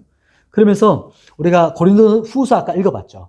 제가 다시 한번 읽어드릴게요. 고린도 후서 5장 21절에 하나님이 죄를 알지도 못하신 이를 우리를 대신하여 죄로 삼으신 것은 우리로 하여금, 뒷부분에 지금 포인트예요. 우리로 하여금 그 안에서 하나님의 의가 되게 하려 하십니다. 의가 되게 하려 하십니다. 예수님은 어떤 분이세요? 점도 없고 흠도 없으신 분이죠. 그분은 완전히 거룩한 분이시거든요. 근데 그분 안에 모든 죄가 전가되어지는 거예요. 이게 포인트입니다. 예수님께 모든 죄가 다 들어오는 거예요. 모든 죄가 전가되어지고 있는 거예요. 그러면 그분이 전가되어서 하나님의 버림을 당하시면서, 유월절 어린 양은 전가 이렇게 하잖아요. 전가할 때 우리의 제사자의 죄는 전가되어지고 어린 양, 흠없는 이 어린 양의 의는 누구한테 전가되는 걸까요? 제사자, 예배자에게 전가되는 거예요. 이게 일어나는 겁니다. 우리의 모든 죄가 예수님께 다 전가되어지고 그분 안에 있는 흠도 없고 점도 없는 완전하신 의가 우리에게 전가되는 거예요. 이게 크로스 되는 거예요. 이게 스위치 되는 거예요. 그래서 그분은 하나님께 버림당하시고 절규하실 때 우리는 어떻게 될까요? 우리는 다시 끌어올려지는 거예요. 우리가 그분께 의가 되시는 거예요. 우리가. 이게 바로 그 말인 겁니다. 그분이 우리를 위해서 심판을 당하셨고, 그래서 어찌하여 나를 버리셨습니까? 고통스러운 울부짖음을 하실 때 우리는 그때 우리 모든 죄가 그분께 전가되었고 그분의 완전하신 의가 우리에게 전가됨을 통해서 우리는 하나님 앞에서 우리를 어떻게 해주셨죠? 의롭다 칭해 주시는 거예요. 이게 바로 그때 일어난 일인 겁니다. 십자가에서. 그때 일어나신 것이고, 그래서 가상칠언, 이 버림당하신 것은 바로 아사셀 염소. 그게 대속죄에 일어난 일이거든요. 하나는 광야로 던져버려져요. 그리고 하나는 죽임당해서 피를 쏟게 되거든요. 우슬초를 발라가지고. 예수님께서 그렇게 광야, 성문 밖에서 버림당하신 것, 그것을 말하는 게 바로 아사셀 양으로, 염소로 죽으시고, 우리는 오히려 그분께 받아들여지면 되는 거예요. 스위치 되는 거예요. 이게 복음 안에서 일어난 일인 겁니다. 믿음으로 일어나는 일이에요. 그래서 이 네 번째 사건은 어떤 것을 말하냐면 진짜로 하나님께 어떻게 됐을까요? 버림당하신 거예요. 요거는 세타는 데우스라는 약자입니다. 하나님께 버림당하심이에요. 실제 우리는 너무 고통스럽겠다. 그게 아니라 진짜로 버림을 당하신 거예요. 심판당하셨다는 거예요. 이게 바로 네 번째 있었던 가상칠언의 의미입니다. 그러면 다섯 번째도 한번 가볼게요. 다섯 번째는 이제 요한복음으로 갑니다. 다섯 번째, 여섯 번째가 아마 요한복음일 겁니다. 요한복음 19장입니다. 요한복음 19장 28절이에요. 요한복음 19장 28절. 우리 신약성경 182페이지 다 같이 한번 읽어보도록 할게요. 시작. 그 후에 예수께서 모든 일이 이미 이루어진 줄 아시고 성경을 응하게 하려 하사 이르시되 내가 목마르다 하시니. 아멘. 요한복음 19장에 보면 이제 예수님께서 모든 한 걸음 한 걸음 한마디 한마디마다 모든 성경을 응하시면서 가요. 성취하면서 가시는 거예요. 그리고 이제 모든 말씀이 다 성취됐구나 라는 걸 깨닫고 아시고 나서 뭐라고 말씀하시죠? 내가 목마르다 이렇게 말씀하세요. 네 번째, 다섯 번째죠. 다섯 번째 가상칠언 말씀은 5호는 내가 목마르다. 그리고 요한복음 19장 28절 말씀입니다. 이때 아마 육체적인 고통이 엄청났을 거예요. 왜냐하면 몸에 있는 수분이 다 빠져나가니까 우리가 운동을 하면 땀 많이 흘리면 머리가 깨질 듯이 아프거든요. 그걸 넘어선 거예요, 지금. 몸의 모든 이 물기가 다 빠져나가시고 극심한 고통. 이게 혈관을 넘어서서 모든 핏줄과 이 인대라고 하죠. 이런 것까지 다 파괴된 거예요. 손목과 발목 사이에 크로스해서 봤거든요. 복숭아뼈 사이를 들어간 부분을. 그리고 손도 손등이 아니라 이 손 이역입니다. 이게 걸려지는 부분. 해박을 하시는 분. 이게 여기 손뼈랑 이 뼈가 사이, 요 공간 있죠. 이 사이로 피와 혈관과 모든 인대가 지나가는 그 자리. 그 자리를 그냥 못으로 짓눌러서 뚫어버린 거거든요. 육체적인 고통을 내가 목마르다 이렇게 표현했다 볼 수 있어요. 한 가지는. 그러나 그게 끝이 아니에요. 그게 뭐냐면, 그런 육체적인 고통이었고, 한 가지는 더 실제적인 그분의 고통은 영적인 목마름이었어요. 왜죠? 하나님께 지금 어떻게 됐죠? 버림당하셨거든요. 하나님하고 영원토록 한 번도 단절되지 않았던 그분이 하나님과 지금 버림당하시고 단절되신 거예요. 그것을 말하는 겁니다. 영적인 고통. 그래서 영적인 목마름을 역설적으로 표현하시면서 그분은 생수의 근원이시잖아요. 우리 예전에 요한복음 7장에 초막절 때 외쳤던 거. 내게로 오라. 생수의 근원이신 예수님께 오라는 말씀 기억나시죠? 근데 여기서 내가 목마르다 선포하시면서 역설적인 진리를 선포하시는 거예요. 생수의 근원 되신 그분이 지금 목마르신데 목마른 자들을 지금 초대하고 계신 거예요. 목마른 자들. 이게 바로 십자가상에서 그분이 하신 것이고, 누구든지 목마른 자들은 내게로 나오라. 이 말씀을 십자가상에서 하시면서 이 말을 옆에 있던 로마 군사가 들었어요. 그랬더니 어떻게 하냐면 너무 고통스러워하는구나. 알죠? 십자가형을 해봤으니까. 그래서 그 신포도주는 그 당시에 그 마취제처럼 쓰였어요. 그래서 우술초, 이게 해면이라는 스펀지에다가 적셔가지고 우술초에 발라서 이렇게 창해서 입에 갖다 대요. 그런데 그게 마지막 예수님의 응하시는 말씀이었어요. 입에 대니까 마시지 않으시고 거절하시고 그리고 선포하시는 말씀이 지금 이제 하시는 말씀입니다. 볼까요? 30절. 30절 말씀 한번 보세요. 요거부터 한번. 이 목마르다의 의미는 언급하고 와야 되겠죠? 목마르다의 의미는 목마른 자들을 부르시는 겁니다. 역설적인 진리입니다. 목마른 자들을 어떻게 하신다고요? 부르심. 요한복음 7장의 선포. 그리고 그 이사야서에 목마른 자들을 다 내게 오라. 그 말씀의 성취죠. 그리고 드디어 이제 7번째 말씀입니다. 6번째 말씀입니다.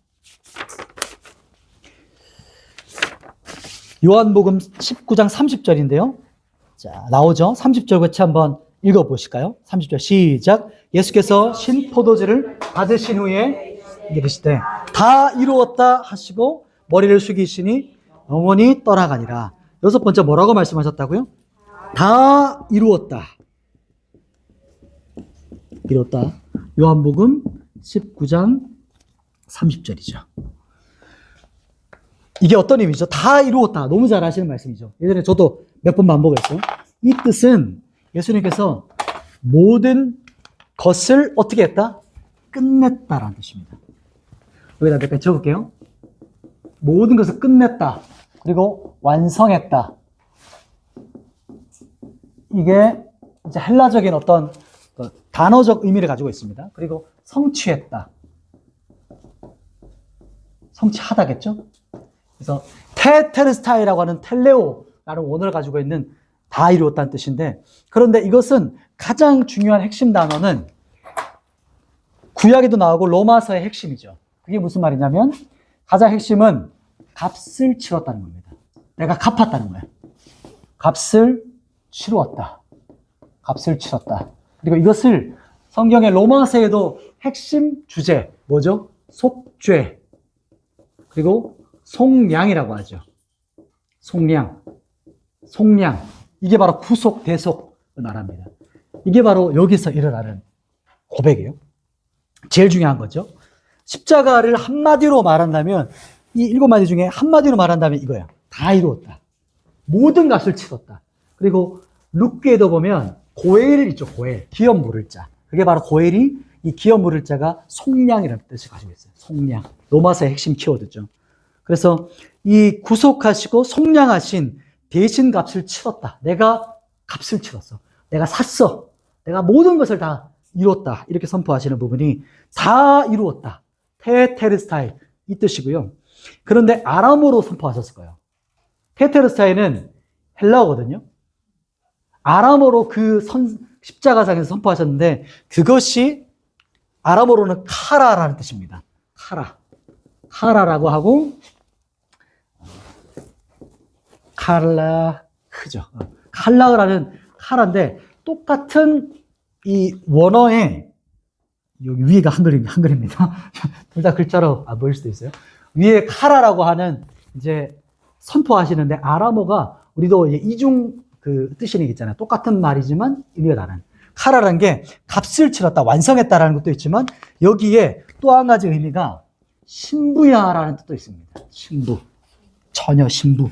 그래서 이건 제가 믿기로는 또 어떤 신학자들도 그렇게 말을 해요. 책에도 예수님께서 십자가상에 달리셨을 때 십자가상의 골고다 언덕은 예루살렘 성이 보이거든요. 그 앞이. 그래서 예루살렘 성에서 십자가에 달리셔서 마지막 외침이에요. 엄청나게 19장 30절에 보시면 엄청나게 크게 마태복음, 마가복음, 누가복음 엄청 울부짖은 외침이 있어요. 그게 이것일 거라 보는 거예요. 다 이루었다 선포하시면서 예루살렘에 다 들으라 선포하시면서 이 말씀 한마디 하시고 고개를 숙이시고 죽으시는 거예요. 이때 다 이루었다라고 하시면서 복선적으로 뭐라고 선포하신 걸까요? 제가 믿는 것은 신부야 이렇게 선포하시면서 죽임 당하시는 거예요. 내가 다 이루었다. 이렇게 모습인 거죠. 요한복음 19장 34절에 또 한번 보시겠어요?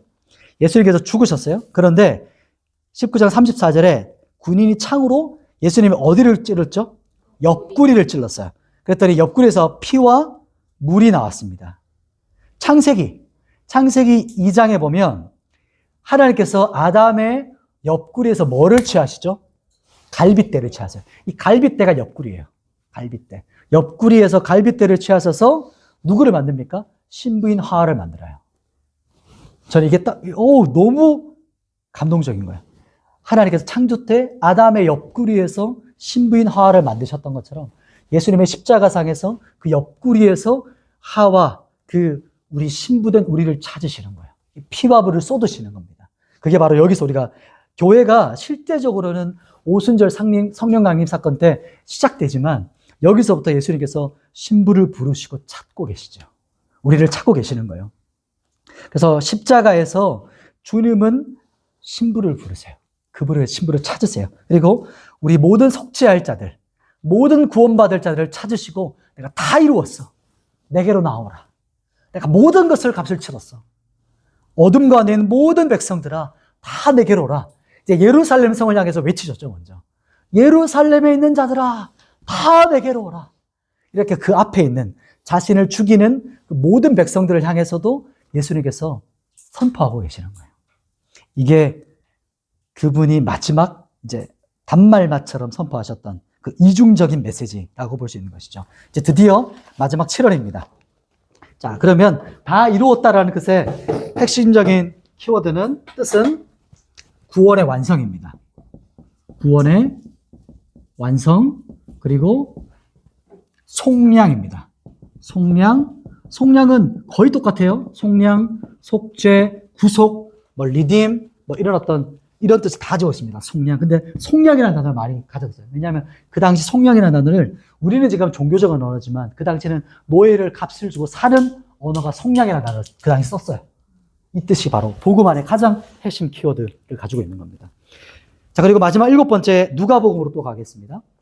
마지막은 누가복음 23장 46절입니다. 누가복음 23장 46절. 23장 46절. 139페이지에 있습니다. 이제 드디어 마지막 한마디 남기셨어요. 그게 바로 46절입니다. 같이 한번 읽어보겠습니다. 시작. 예수께서 큰 소리로 불러 이르시되 아버지 내 영혼을 아버지 손에 부탁하나이다 하고 이 말씀을 하신 후 숨지시니라. 아멘. 7번째가 뭐라고요? 7번째 뭐죠? 아버지, 좀 길죠? 아버지 내 영혼을 아버지 손에 아버지 손에 부탁하나이다. 이게 누가복음 23장 46절입니다. 이 말씀은 이제 예수님께서 여기서도 큰 소리를 외치셨어요. 큰 소리로 마지막 하나님을 찾으시죠. 아버지 이렇게 찾으시고 내 영혼을 아버지 손에 부탁합니다. 이렇게 하고 마지막 숨지세요. 지금 예수님은 하나님하고 지금 어떤 상태죠? 완전히 단절된 상태예요. 그런데 하나님께서 예수님의 모습을 보면서 그분이 마지막 숨을 거두시면서까지도 하나님과 단절됐음에도 불구하고 성부 하나님에 대한 신뢰를 나타내요. 완전한 신뢰. 완전히 느낄 수 없어요. 그분이 아무것도 느껴지지 않아요. 그럼에도 불구하고 마지막 7호는 성부 하나님께 대한 전적 신뢰입니다. 성부 하나님께 대한 전적인 신뢰. 성부 하나님께 전적인 신뢰를 가지고 나가요. 이게 온전한 신뢰죠. 아버지가 반드시 나를 살릴 것이다. 그것을 믿은 거예요, 예수님은. 알고 계셨어요. 그걸 절적으로 신뢰하셨어요. 그래서 아버지 손에 내 영혼을 부탁합니다. 우리를 향한 메시지는 우리가 혹 광야의 시간, 혹은 하나님의 임재가 완전히 끊어진 것 같아요. 아무것도 느껴지지 않는 인생의 어떤 어두움의 터널 같은 곳을 지날 때도 이 고백을 주님께서 원하시는 거예요. 완전한 신뢰, 전적인 신뢰. 그래서 하나님의 임재가 끊어진 순간에 하나님에 대한 전적인 신뢰가 진짜 성도의 믿음이죠. 그래서 우리의 믿음은, 성도의 믿음은 태양같이 밝을 때 나타나는 게 아니라 칠흑같이 어두움 가운데 있을 때 진짜 우리의 믿음이 이제 나오는 거죠. 그것을 말하는 거예요. 그래서 믿음의 고백으로 아버지 손에 의탁합니다. 그래서 고난과 어두움의 시간에 우리 성도의 진정한 믿음이 나오는 것처럼 우리 실력이 어둠 가운데 한밤중에 우리가 이제 드러나게 된다는 거죠. 여기서 우리가 예수님의 전적 신뢰를 보면서 마지막 7번째 7원이 여기까지입니다. 아직 조금 더 남았거든요. 가실 수 있겠죠? 부활까지 더 가보십시다. 자, 이제 7원은 이제 끝났고, 그 다음에 이제 어떻게 되었나? 예수님께서 죽으시고 나서 어떤 일이 벌어졌나? 우리 금방 읽었던 바로 윗절 한번 보시겠어요? 46절 한 절 위에 45절. 성소 의장이 어떻게 됐죠? 한가운데가 찢어졌어요. 그리고 누가복음에서는 찢어졌다, 한가운데가. 마태복음에서는 성소 의장이 위로부터 아래로 찢어졌단 말이에요. 성소 휘장이 보면 우리는 그냥 이렇게 이렇게 커튼 생각하지만 그렇지 않아요. 두께가 10cm를 넘습니다. 엄청 두껍죠. 그러니까 말이 끌어서 이렇게 찢어야 되는, 사람이 올라가서 찢을 수 있을까요? 찢을 수 없는 거예요. 즉, 이게 무슨 말이냐면, 하나님이 위로부터 아래로 어떻게 하셨다고? 찢으신 거예요. 성전의 휘장. 성소의 휘장이 어디 휘장일까요? 성소와 지성소를 가려놓았던 휘장을 찢으신 거예요. 여기 보시면 찢었다라고 나오잖아요. 찢었다. 보면 하나님께서 직접 찢으신 건데, 성소와 지성소를 막고 있는 휘장을 찢어져라고 나오죠. 찢어져. 이게 스키조거든요. 스키조인데, 이 스키조는 예수님께서 세례받고 올라오실 때 하늘이 어떻게 됐죠? 열리고, 그 뜻이 바로 스키조입니다. 하늘이 열렸다. 예수님께서 세례받고 올라오실 때 그 단어가 여기 단어예요. 하늘문이 열린 거예요. 하늘문이. 그리고 지성소에 지금 하늘의 장막의 문이 예수님께서 자기의 몸을 찢으시면서 지성소의 문을 찢으신 거예요. 그걸 말하는 겁니다. 이제 더 이상 성전의 기능이 아니야. 성전이 아니야. 그래서 성전을 이제 청결했던 그 사건을 여기서 성취하는 겁니다. 자신의 몸을 찢으면서 지성소에 들어갈 휘장을 찢으시면서 그분 자신이 이제 성소, 진짜 지성소라는 것을 나타내시는 게 그때 일어난 일입니다. 자, 그리고 골고다 언덕까지 가보면 끝까지 따라온 사람이 있어요. 49절 보시겠어요? 누가복음 그 밑으로 49절에 예수를 아는 자들과 갈릴리로부터 왔대요. 갈릴리가 예수님의 초창기 사역이었거든요. 그때부터 지금 따라왔어요. 여자들도 다 멀리 서서 있어요. 왜냐하면 그 선을 못 넘기 때문이에요. 가까이 오고 싶지만. 이 여인들은 갈릴리 때부터 따라왔어요. 이 여인이 바로 제자, 진짜 제자를 상징해요. 지금 예수님의 제자들은 다 도망갔죠. 그렇죠. 근데 진짜 제자는 갈릴리부터 예수님을 처음부터 따랐던 이 여인들입니다. 진정한 제자의 모습을 보여주는 거죠. 이 마지막 여기는 어디죠? 죽음의 자리였어요. 골고다 언덕. 여기까지 왔어요. 제자가. 그것이 바로 요한계시록에 보면 어린 양을 따르는 자들을 이렇게 말하거든요. 한번 찾아볼까요? 요한계시록 14장. 요한계시록 가보십시다.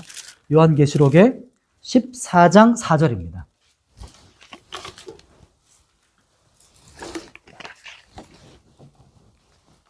요한계시록 14장 4절 말씀이죠. 어린 양을 따르는 자들이 어떤 사람인지를 요한계시록에 나와요. 같이 한번 읽어보시겠습니다. 시작. 이 사람들은 여자와 더불어 더럽히지 아니하고 순결한 자라. 어린 양이 어디로 인도하든지 따라가는 자며 사람 가운데서 속량함을 받아 처음 익은 열매로 하나님과 어린 양에게 속한 자들이니. 아멘. 이 사람들은 여자와도, 이 여자는 이제 세상, 사탄을 상징하는 거죠. 더럽히지 않았어요. 거룩한 자들이었어요. 그리고 순결한 자라고 말하죠. 순결한 자라. 그리고 4절에 어린 양이 나오시죠. 어린 양이 어디로 인도하든지 어떻게 해요? 따라가는 자. 이 사람들입니다. 어린 양이 간다. 이것이 어떤 의미일까요? 어린 양은 어디로 가죠? 재물이에요. 죽음, 골고다의 언덕으로 가는 겁니다. 어린 양이 어디로 인도하든지 그 길을 따라가는 자. 속량함을 받아 처음 익은 열매, 이렇게 말하고 있습니다. 그리고 그 사람들은 하나님과 어린 양에게 속한 자들이다, 이렇게 말을 해요. 이 부분에서 진짜 제자, 그리고 순결한 처녀, 순결한 신부를 말해요. 우리가 예수님을 따르는 것은 이 순결하고 거룩한 열매인 신부로 단장되는 거예요. 그게 어린 양이 갈 길입니다. 그리고 어린 양을 따라가는 길이에요. 그래서 우리는 어린 양이 가는 길은 십자가의 길이에요. 세상의 성공의 길. 기쁨의 길, 기쁨이 있죠. 왜냐하면 복음 안에 기쁨이 있으니까.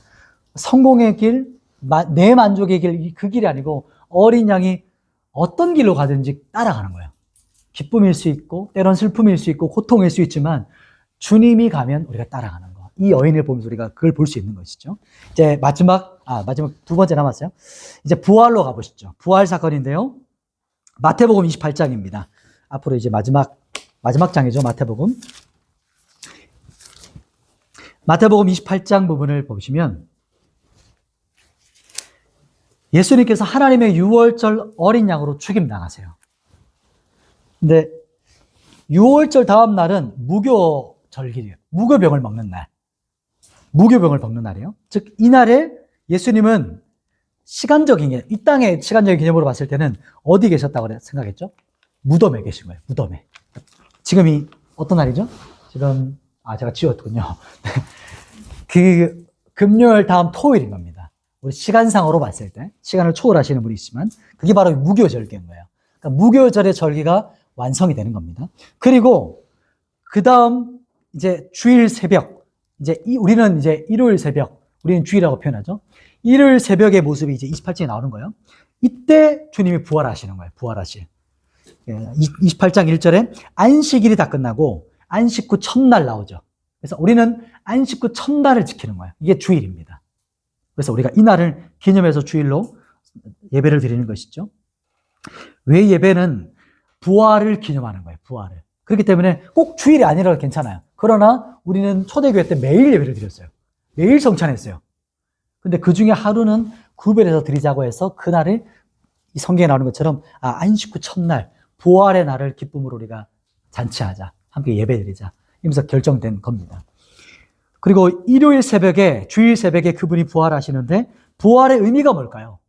부활의 의미가 참 다양하지만 두 가지로 핵심적인 것을 말한다면 부활은 첫 번째, 예수님께서 부활의 의미 첫 번째, 예수님께서 무슨 권세가 있으실까요? 뭘 깨뜨리셨죠?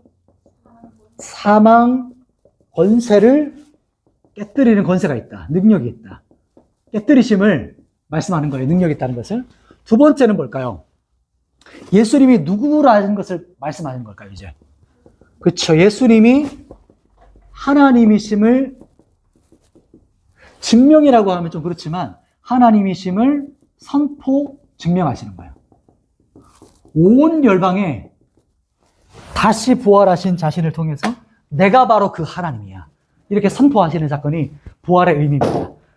예수님이 죽으셨으면 속죄가 안 돼요.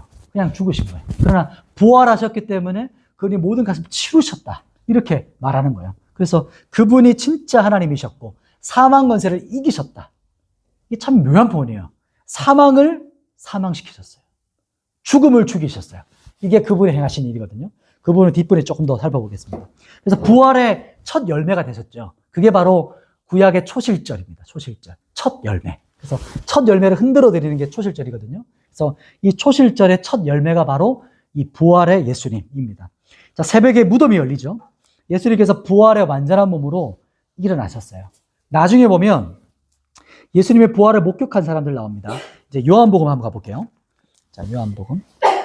안식구 첫날 나왔고요. 요한복음에는 20장입니다. 요한복음 20장. 요한복음 20장에 보면 여기도 안식구 첫날 나오죠. 일찍에 누가 움직였냐면 막달라 마리아가 움직였어요. 예수님의 무덤으로 가요. 어디에 묻히는 거 멀리서 지켜봤거든요. 근데 지금 갈 수가 없어요. 왜냐면 지금 로마 병사들이 그 앞을 지키고 엄청나게 장정들이 막 엄청나게 많은 사람들이 굴려서 막아야 될 만한 돌이 막혀있기 때문에 너무 슬프고 애통해서 막달라 마리아가 일단 무덤에 가요. 근데 그때 어떤 일이 벌어지나 무덤이 열려 있어요. 무덤이 돌이 옮겨져 있는 거예요. 그 부분을 지금 보고 있는 겁니다. 근데 그 안에 나중에 부활의 목격자가 요한이거든요. 이 요한복음의 저자. 요한과 베드로가 막 달려가서 그 안에 딱 도착했는데 그 안에 들어갔어요. 불 안으로. 우리는 무덤이 땅이지만 거기는 무덤이 동굴이었거든요. 그래서 그 안에 들어갔는데 어떤 모습이었냐면 예수님이 누웠던 그 자리에 이 배조, 우리로 보면 삼배라고 하는, 여기서는 세마포라고 나와요. 성경에서는 세마포. 예수님 쌌던 거 두루마리처럼 쭉 쌌어요. 통으로. 근데 그게 그대로 넣어져 있고 머리도 이쪽 편에 나와 있는 거예요. 머리를 쌌던 것도.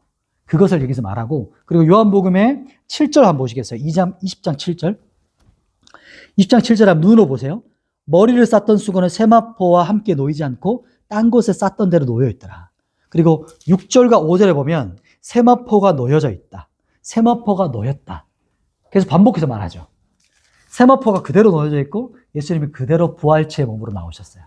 그러니까 그 자체가 부활하신 증거라는 거예요. 그것을 성경이 말하는 것입니다. 첫 열매.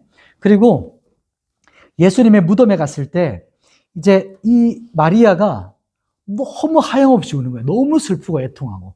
그래서 딱 가서 예수님의 시체라도 닦고 이렇게 보존하고 싶었는데 시체가 없어졌으니까 누가 훔쳐갔다고. 예수님의 시체가 어디 갔나? 펑펑 울 때 예수님께서 마리아에게 나타나시잖아요. 앞에 왔는데도 마리아가 누군지 몰라요. 너무 울어가지고. 그때 혹시 우리 예수님 어디 간지 아시냐고 동산직인 줄 알고 묻죠. 그때 예수님께서 마리아야 부를 때 그때서야 마리아가 알아요. 주님이십니까? 그런 대화가 진행되죠. 그리고 예수님께서 마리아와 첫 번째 만나주시고 그리고 제자들에게 나타나시고 제자들에게 나타나셔서 말씀하시는 게 뭐라고 말씀하시냐면 너에게 평강이 있느냐? 이렇게 하시고 나서 숨을 크게 내쉬면서 뭐라고 하셨죠? 성령을 받으라! 이렇게 두 번인가 반복하세요. 요한복음에 그렇게 나오거든요. 참 신비롭죠? 이렇게 숨을 쉬시면서 성령을 받으라! 이렇게 하세요. 이게 창조 때에 하나님께서 아담을 창조하시고 그 코에 뭐를 불어넣으셨죠? 생기, 바람이에요. 루아흐라고 하는 바람이고 생기고 숨을 불어넣으셨어요. 그것을 예수님께서 똑같이 제자들에게 불어넣으시면서 선포하세요. 이게 예수님께서 그 제자들에게 나타나셨던 그 모습입니다.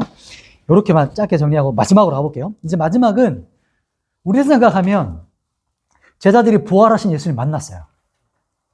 와, 우리가 생각하기에는 이제 막 제자들이 사기에 올라갈 것 같잖아요. 전혀 그렇지가 않아요. 제자들이 예수님 만났는데도 그냥 뭐 맹숭맹숭해요. 그랬더니 어떻게 하냐면 갈릴리로 다시 가요. 이게 뭐지? 이렇게 좀 충격에 빠질 수 있거든요. 그러면 그 모습을 한번 입체적으로 생각해 볼 필요가 있어요. 그게 바로 이제 베드로가 한 중심이 있거든요. 마지막 볼거는 이제 베드로와 제자들을 추격하시는 장면이에요. 그게 요한복음 21장으로 갈 겁니다. 요한복음 21장에 보면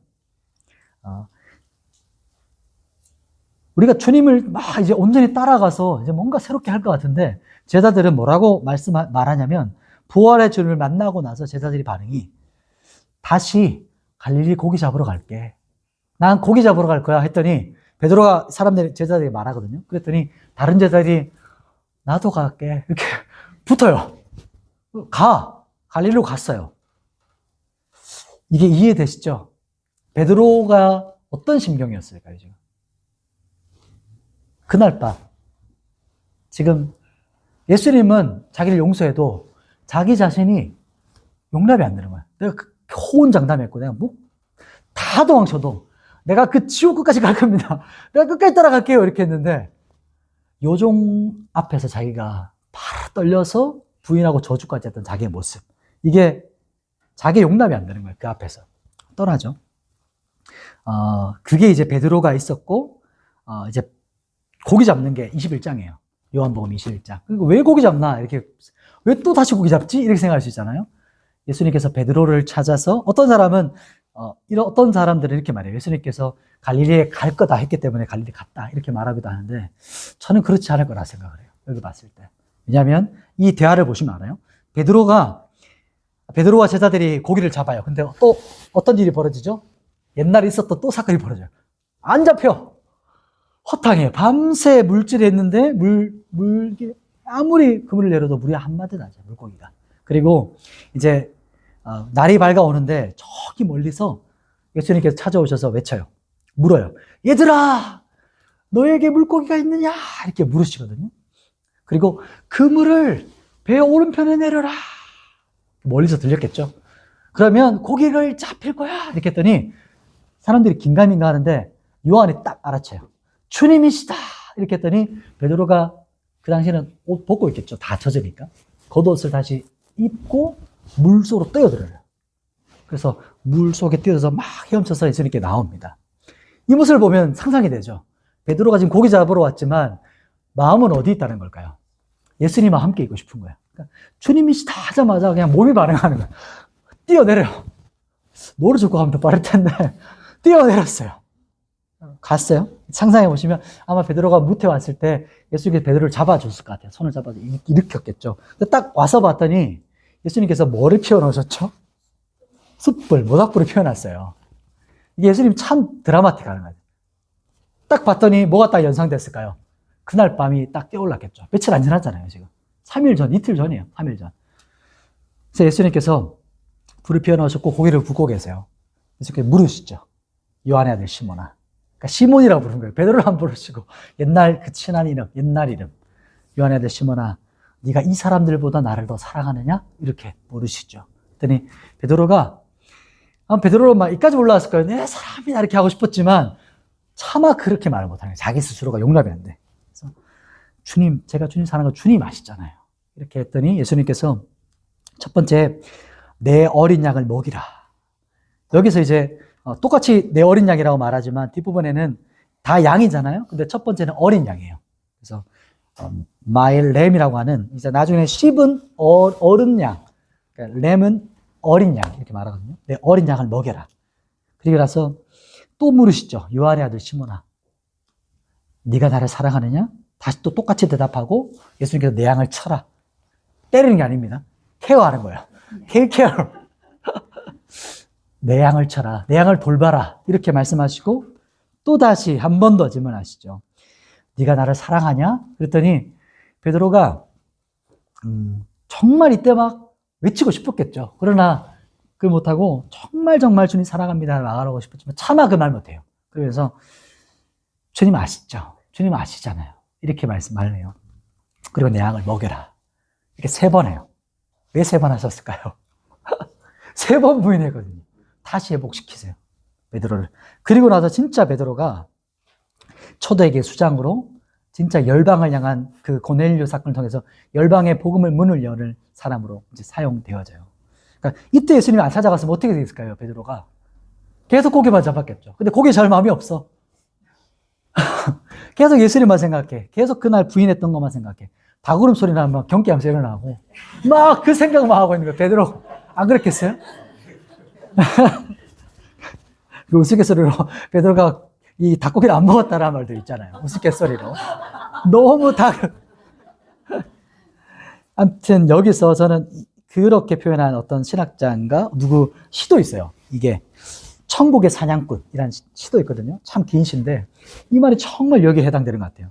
하나님은 누군가를 딱 선택하시면 누군가를 딱 구원하실 때는 천국의 사냥꾼을 풀어놓으시는 거예요. 천국에서 사냥꾼이 출발했어요. 안 잡힐 수 있을까요? 잡을 때까지 쫓아오는 거예요. 어디에 있든지 지구 끝에 막 어디 지하에 있든지 지하 막 수백 층이 내려가 있어서 거기까지 따라와서 천국의 사냥가가 나를 딱 물어버리는 거예요. 그걸 표현하면서 정말 주님은 낙심하고 좌절되고 베드로는 자기 스스로가 지금 용납이 안 돼. 내가 용서가 안 돼. 모두가 나를 용서하고 예수님도 괜찮지만 나는 내가 안 괜찮아. 이 상태 완전히 좌절했어요. 완전히 낙심했어요. 초대교회 수장인데 이 복음서와 이 모든 것들이 베드로의 이 부끄러운 모든 것들이 지금 사복음서에 다 나오거든요. 마가복음은 완전 적나라하게 표현하거든요. 베드로를. 누가복음 저주했다고 하잖아요. 이걸 누가 지금 읽고 있었을까요? 베드로가 자기를 보고 있어요. 얼마나 부끄러웠을까요? 근데 베드로가 지금 회복된 거야. 그거 적어야 돼. 그러면 이제 앞으로 이렇게 낙심하고 좌절한 사람들, 나보다 더한 사람이 있었겠어? 이렇게 보는 거예요. 나보다 더한 사람이 있냐, 이 땅에. 예수님을 눈앞에 두고 내가 저주한 사람이야. 그죠? 그 정도 사람이 있어? 이렇게 말하는 거죠. 낙심하고 좌절할 때 우리가 이 본문을 통해서 다시 주님은 찾아오세요. 계속 끝까지 오세요. 갈릴리까지 찾아오셨어요. 나의 삶의 좌절의 현장까지 오신 거예요. 거기 안 잡혀. 아무것도 안 돼. 손에 아무것도 안 잡혀. 그곳까지 쫓아오셔서 우리를 찾아내시는 분이라는 거예요.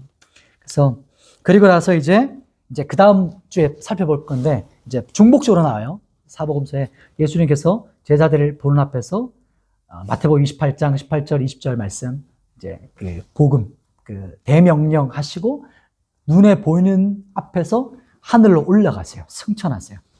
내가 본대로 다시 올 거다. 이렇게 하고 이제 승천하면서 본문이 이제 마무리되죠. 그래서 하늘에 올라가시는 게 너에게 유익이야. 왜냐하면 성령께서 오실 것이기 때문에 이제 그거는 앞에 강론에서 말씀한 거기 때문에 우리는 못했어요. 성령께서 다시 오시는 거예요. 내 아버지의 집에 내가 먼저 그 집에 초소를 마련하러 가는 거야. 그리고 성령께서 오시고 우리 안에 오시는 역사. 그래서 엄청난 일이 이제 다음 주 오순절 상태 때 일어납니다. 말씀을 정리할게요.